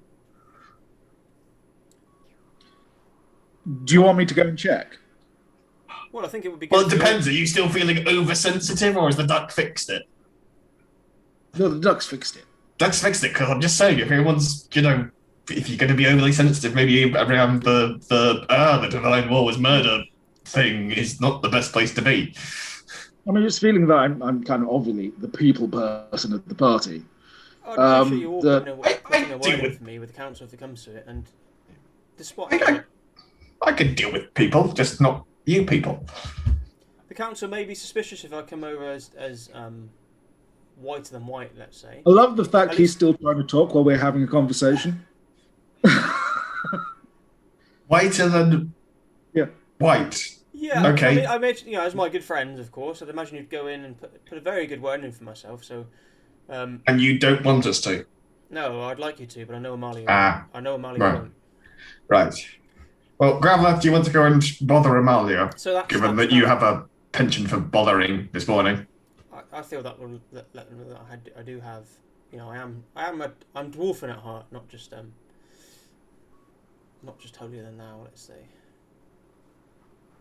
I think it'd be a shame if she missed out, wouldn't it? I mean, she'd be beside herself to miss out on this. Well, this is a lovely conversation that I think instead of having this, we could have just asked her in the intervening time. Do you know what? You're right. I wonder if being around the Manticore is beginning to rub off on us. You think it is? So I'm starting to grow this stuff. Anyway, let's go. And I leave my duck half eaten and kind of make my way up the stairs to try and find her room. By which I do that by knocking on every door. There's a knock on your door and several doors throughout the corridor, Amalia. God. Amalia, you here? Sorry. Amalia, you here? There are only 4 rooms upstairs, and Is that, you're occupying that Sean's thing the odds down, doesn't it? And one of those I know is kind of where Picandra is, so it won't be that one. So that's 3 doors, and I'd probably pick hers last. I let this happen, even though I probably clearly hear at the first door. Yeah, Mahalas probably sees Gravlath going to knock on Mahalas' door and just like, actually, that duck, it'd be a shame if it went to waste and just goes back downstairs. Eat my duck! Laws of the galley. It's a good job I had my beans. So, Not for us. Amalia, you in there? I open the door, yes. The dwarf, Bronzebeard, he's going to do a thing. He says not to let you in on it, but I think it would be a shame for you to miss out. Oh, I started my period. What's that? That's where women bleed between their legs every month so that they can have children. Or, well, women or whatever they identify as they choose to. Okay. What?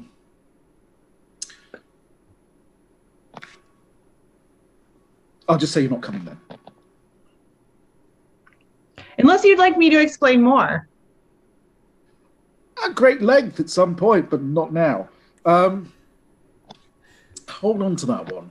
And without kind of waiting for a response, I turn and head downstairs. Sharpish.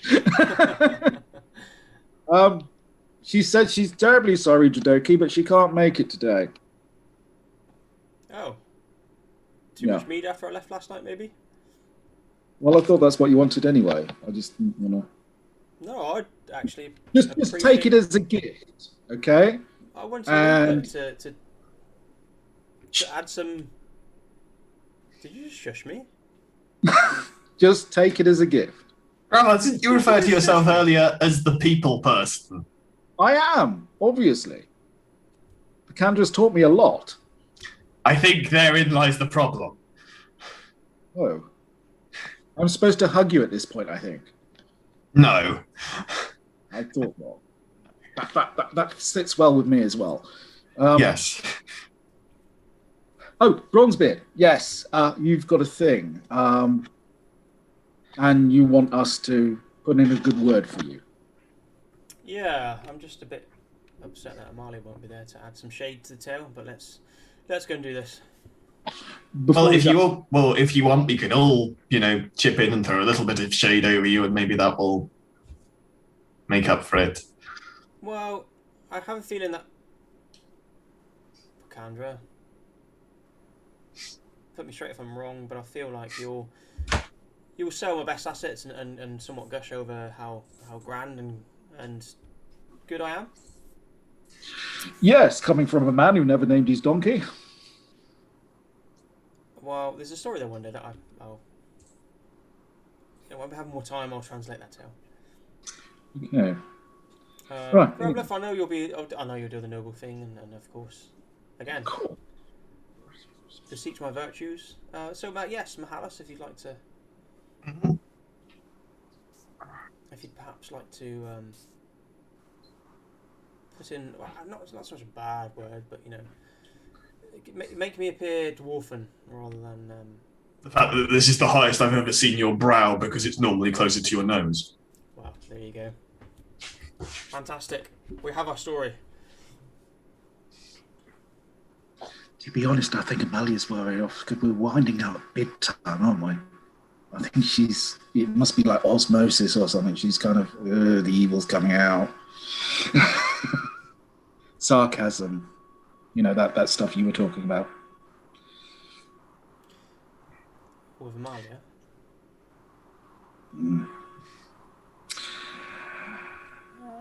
So let's go and big him up, I suppose.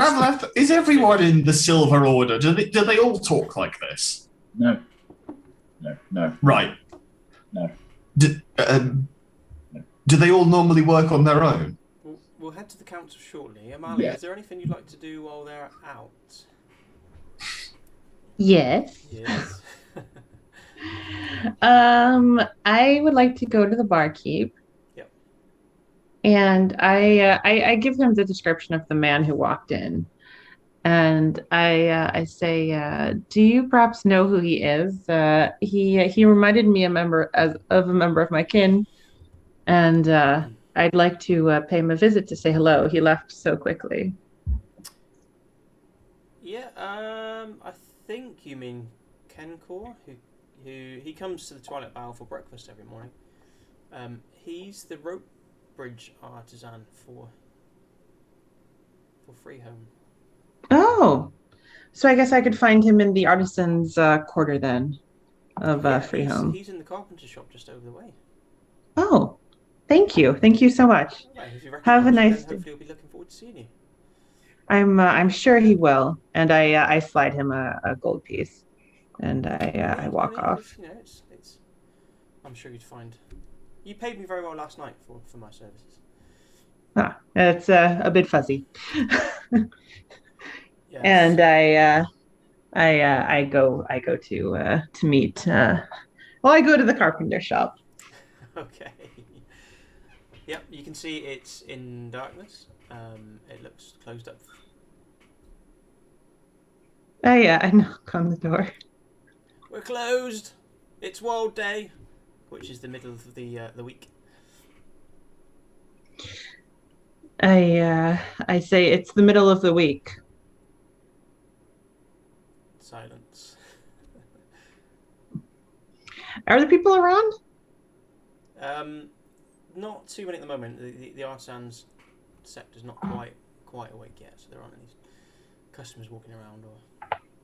Do I even have the skill? Give me a moment, please, Mark, while I check if. Oh no! Why am I logged out of Foundry? Fine. Foundry has gone to sleep. It is restarting momentarily. Oh, is it? We've gone that long without a dice roll. Yes, viewers, we do enjoy role playing as much as. I look around the shop. Are there any other entrances? Not immediately apparent at the front of the shop, or the sides as you kind of glance down either side. You can see there is a narrow ledge which backs onto the edge of the platform here. Okay. Can I look around the narrow ledge? Yeah, there is a back to the shop, and you can see shavings which indicate there's some sort of working area here where the shavings perhaps fly out. Okay. Yeah, like it is. Oh, okay. So like there's like a little door or something that they put the. Yeah. All right. I'd like to go through that door if it's open. It is open, yeah. I walk in. Yeah. Yeah. You end up in the woodwork shop itself, so you can see carpenter's tools lying around, chisels, hammers, various implements. And then beyond that is a the customer facing area with some stairs heading up.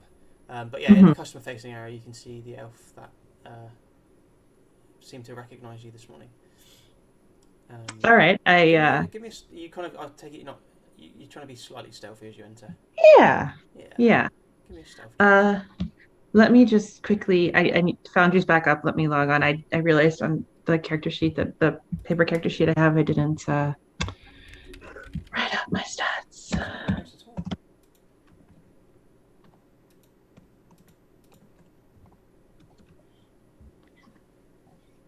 Okie dokie.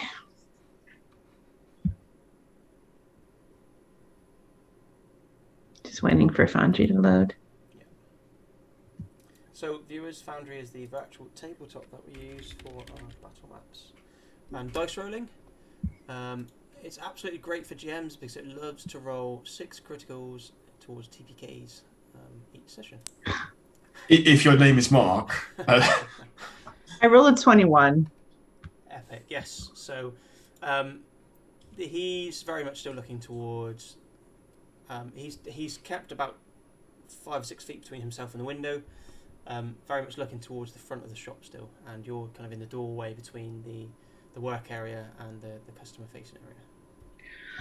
When I've got close enough to him, I purposely step on a creaky board. Okay. He absolutely leaps out of his skin and ends up in the corner of the room with his hands above. The Blackthorn! Please don't hurt me, Blackthorn! I say, "Oh, I'm so sorry. I came through the back entrance. I'm actually interested in buying something." I know who you are. You seem to recognize me when you came into the bar today. He makes a sign of warding, which you remember, you recognise as from your days of Den of Worship. I say, but I think you're mistaken. The Black Thorn, didn't they die? Didn't he die in the war? I fought beside you. I'd recognise your face anywhere. They say you passed into history. You're a tale to scare the children.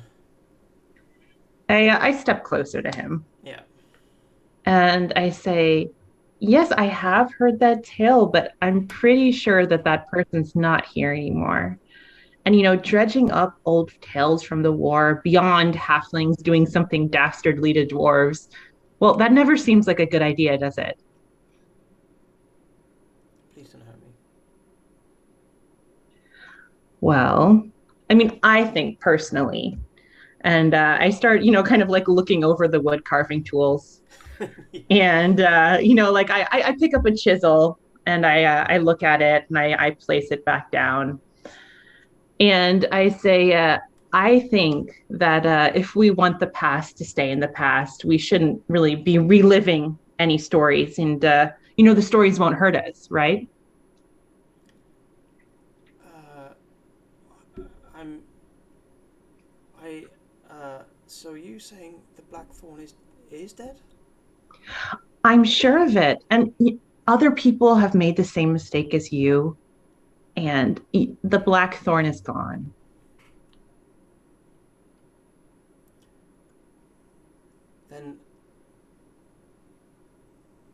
Then I may still go to Deneth when I pass over. Of course.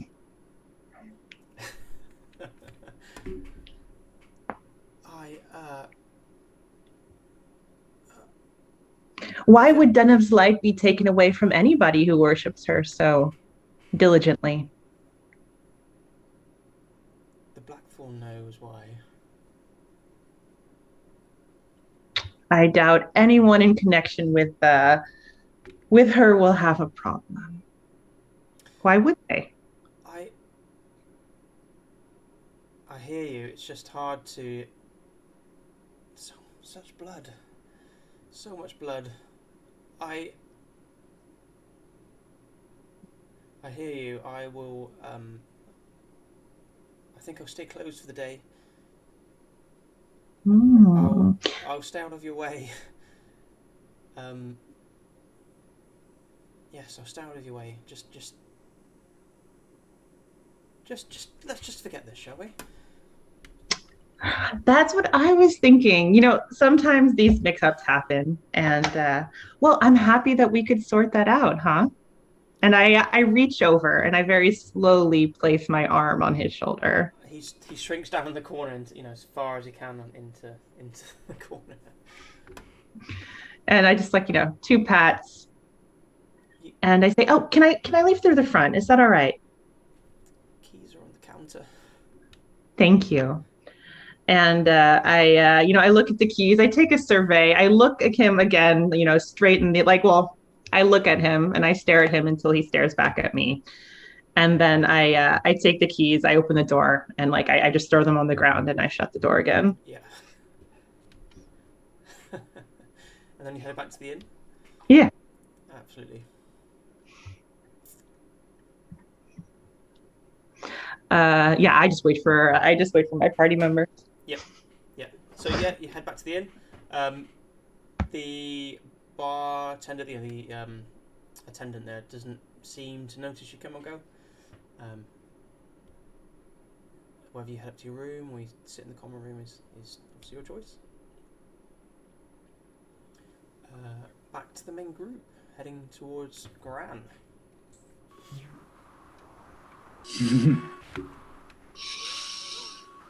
So the path takes you back across to the great tree in the centre, where you once again run into the female dwarf you first met upon entering Freeholm. Oh, the one I stared down? Yeah. This is going to be awkward then, isn't it? Yeah, she seems to kind of almost act as sentry around this central great tree, this first level. She wanders here and there. And it's almost, it's she's not there to greet you, but she's there to let you know that she's taken notice of the fact that you're heading this way again.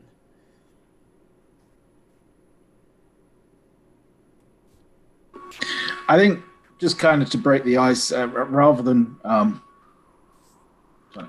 the previous interruption of my veneration, I will just give the universal symbol for okay. She gives you a wave. It's not friendly. It's not unfriendly, but she gives you a wave. It's more of a half-ass salute than anything else. Yeah. Just acknowledging each other. She lets you know that. Yeah. Yeah. But she doesn't interrupt you or stand in your path. And you make your way up to the kind of third level of this great tree, and enter into a nook of the tree itself. Where there is an extremely elderly dwarf. Sat on, you imagine tree stumps, but they're kind of grown out of the tree itself, so carved out of the tree. And she's sat talking to a few other dwarves around her. And as you walk in, they stop the conversation, look up, and say, she's, this wizened old dwarf is, she's like, welcome to Freeholm, although you've been here for a day or so, I hear. How may the council help? I sort of nudged Jadoki. Yeah, he steps forward and goes for introductions. Mentions the fact that he's lived here previously, although not for some time. He's travelled greatly. Survivor of the Divine War. One piece of information that does make your ears perk up is he mentions that he's also a survivor of their escape from Glivid Hotel. So that's kind of a new piece of information that you've gathered there. And that you see all of the councillors kind of frown slightly at the mention of that. And then he just says, he's hoping to petition to be able to retire in Freeholm and rejoin the clan, really. At which point Gran takes over and she says, "Oh, wow, welcome back to Freeholm, Dradoki. You have been away for a good few decades now. Things have changed, and time, unfortunately, has not been a great healer. There are some considerations we need to factor in. So let's view this almost as an application. Is there anything that you'd like to add to your rejoining the community, or perhaps your friends would like to speak to you, your travelling companions would like to speak on your behalf?" To which he looks pointedly at the both of you.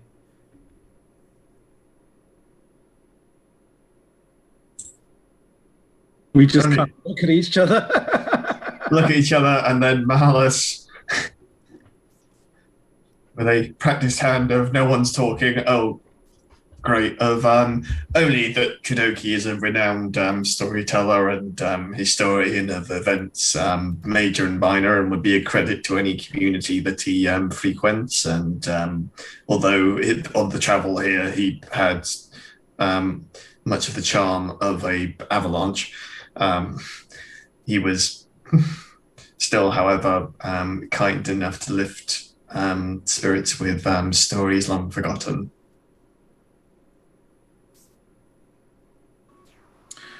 He's also been a very good friend to myself and my travelling companions, particularly has gone through several really arduous situations to be here.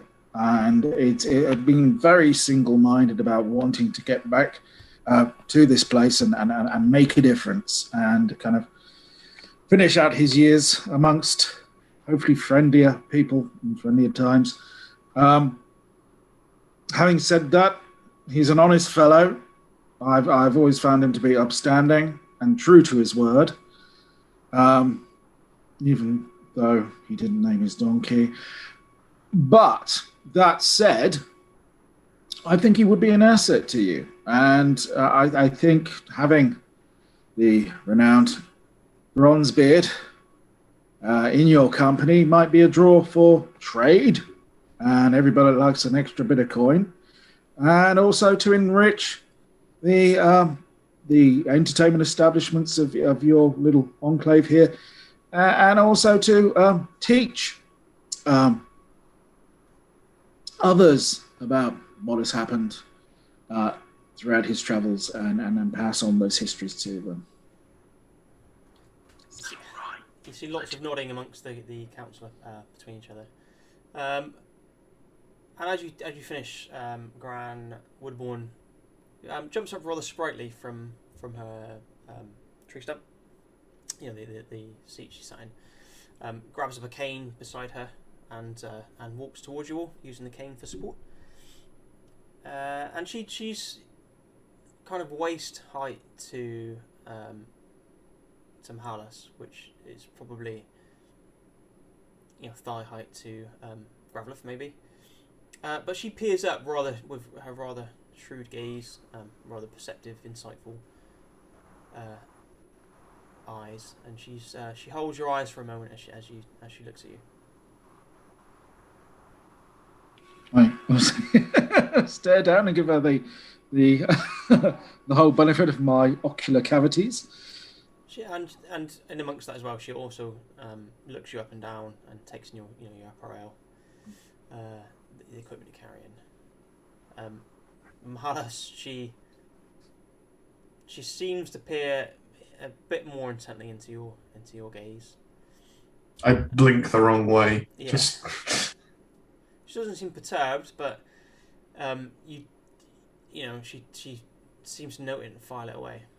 Mhm. You gather. But then she spins and hobbles back to her seat. Not hobbles, strides. just mentally kind of like, cool, I'm leaving before next dawn. Okay. And she sits back down and she says, there's not much I can do at the moment other than discuss this with the council, so give us time to have this discussion. We'll certainly have an answer for you by this afternoon. Certainly, we will leave you to your deliberations. We will return to the tavern. Excellent. The Twilight Bow, I hear. Precisely. We will find you. See you shortly. Look forward to your august decision. It's heading off. So unless anybody would like to do anything in Gravlet, really, the donkey? So it just came out and bothers me. Is this a Silver Order thing? Is this like the horse elves and every animal has to have a name and a purpose and a life story and an aspiration? I don't think it's I think it's more of a me thing. Right. To be honest. I think that went well, don't you? Yes. No one claimed that they wanted to be a god. No one referred to an existential, celestial struggle for the soul of all living creatures that ever will live as murder. No one died. That's ticking all the boxes for me. Minimal sarcasm, which was good, and then I didn't ask or threaten to throw anyone out of a window, I suppose. Why did you threaten to throw anyone out? I don't think I want to know. Yes. No. Maybe later when you've when you say threatened, you mean you did or you're going to later? I gave them an option. You know the journalist. You're right, I'm too sober for this conversation. Yeah. Okay. Maybe later. After another duck. The rest of mine went missing. I don't know what happened to that, but I endeavour to find out. Look, Gravlith, I know you take umbrage over the whole donkey issue, but when you've lost several donkeys and you have to get round to name them every time, you get so attached every time. It just got easier for me to call them all donkey, I guess. This is why in most situations titles tend to be more helpful. I just look after your donkeys better. When you've had several carts burnt and trolls eating your donkeys, a donkey is part of a cart, isn't it? So they're both like bits of equipment that get you from A to B. No. A donkey is a donkey. A cart is a cart, and the two things are not the same at all. I am definitely too sober for this conversation. I take out a bottle that I've corked from the tavern. I've given your donkey a name. And if you don't want him, if he gets settled here, I'm happy to take him with me. Well, if they do accept my application, then there is potential for I wouldn't need a donkey anymore. So potential's not a no. Indeed. I'll take that. Girl, haven't you already named all the horses? I don't want to know. Right, let's go and bother whoever's at the tavern. Okay. Are you still? Unless there's any artisans on the way that you wish to bother, or. That was you. You said go and talk to the fella. And you talked to him, so we're out of the tavern. What did you expect? You said you were a people person. So On time. You do notice that the carpenters are still locked up as you walk past the tavern. I mean, So I'm not. but I thought I was doing all right. Picandra said I was good. Amali, He said, stay in your room when they get back. and I was a people person. I'll be at the bar just waiting for the group. We're walking and talking. yeah. I'd probably enter to the line of something like, "And Yeah. you listened." So you stroll into the tavern. You see Amalia at the bar on a stool. I See. just- Right, Imalia's got the right idea. Would you say I'm a people person? No. So either Picandra doesn't know what a people person is, or he's lied to me. How many people have you met on your travels? Outside of the order? Let's count inside. Let's get round numbers and barkeep 2 of whatever's strongest, like it's about to go out of fashion, please. He's counting in his head because he knows it's more than one. We have some And he's gangers, berry counting wine. the cloisters, the clerics. We have some This gangers, might berry take him a wine. while. Sorry, Mark. What was that? We have some Ganges berry wine. Fantastic. I'll have one of those presently We call it now. wine. It's actually stronger than a port, but You've already struck gold, my friend. Come on. 383. Why do you care if you're a people person?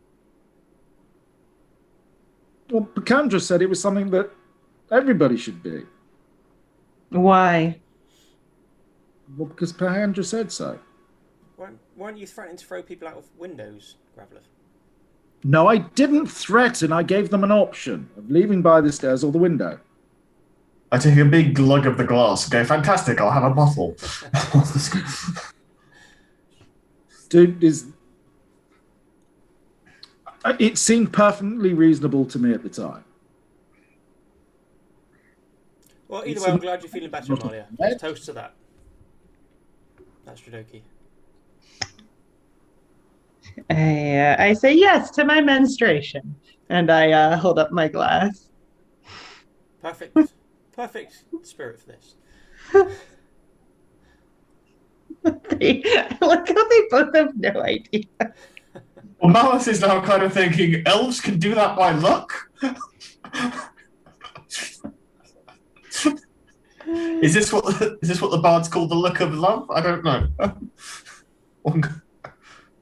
So kind of early afternoon, Gran appears in the Gran walks into the tavern again on her cane. I bring you news of your application, Dradoki. So, while it's not a firm yes from the council,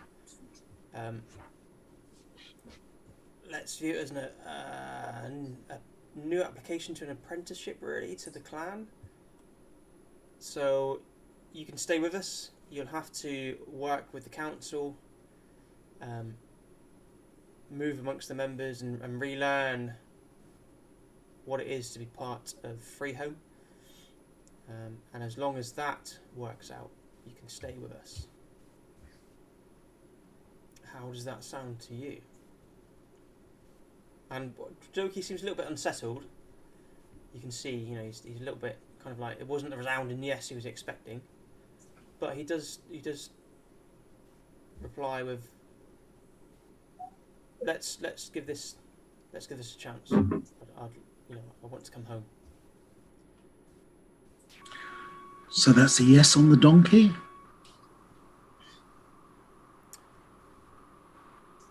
Well, let me think about this. It's going to take you a few days to travel to the Squirrel Clan and back. Hopefully I'll have a firm answer from the council by then. So when you pass back through, if I have a yes, you have a yes. Does that sound like a good deal? That sounds fair to me. He offers you his hand. I shake his hand. So that's an almost maybe. as much as I have. Okay, I'll take that. And or in I've seen marriages with less debate. I can't thank you enough for bringing me to Freehome, my friends. I wish you well on your journey to the Reed Clan. Sorry, I said Squirrel Clan. It's the Reed Clan. Yeah, we knew that. We weren't going to correct you. We knew, you know. I'll see you on your return journey, because I'm sure you'll pass through Freehome again shortly. Beautifully. I hope you get to the heart of this matter. If Certainly. you need anything, please don't hesitate to ask. Absolutely. Safe travels, my friends. Barkeep, this wine is very good. How much more? We have several bottles, actually. That is the correct answer. Would you like them to go? Definitely. And I think for us that is 10 o'clock UK, 5 o'clock EDT. Yep. Move along nicely towards the next part of the journey, which is visiting the Reed Clan and actually getting to the meat and bones of what's ailing the Hollow Legionnaires. Jodoki is safely home for the time being. The escort mission has finally stopped. His apprenticeship pending. So we will look forward to you joining us again next week, viewers. We'll continue the journey and the investigation into a dead man's rust. Thank you for joining me. I'm Mark Langworthy at KP Langers. Just a quick note to note that we've launched our Patreon for Red Scar Publishing. So if you'd like to join us for regular 2D20, 5e material, you can see the link on the screen there. It's https. Well, you can see it there. It's patreon.com/red_scar. Thank you very much. Let's let the crew say goodbye. Bye, thanks for watching. Vigil's watch for Onyx Path has just dropped on Drive-Thru RPG, where there is even more stuff about Scarn and the Scarred Lands. Be sure to check out Steamforged Game and the Faraway Isles for baby krakens and other goodness. Till next week.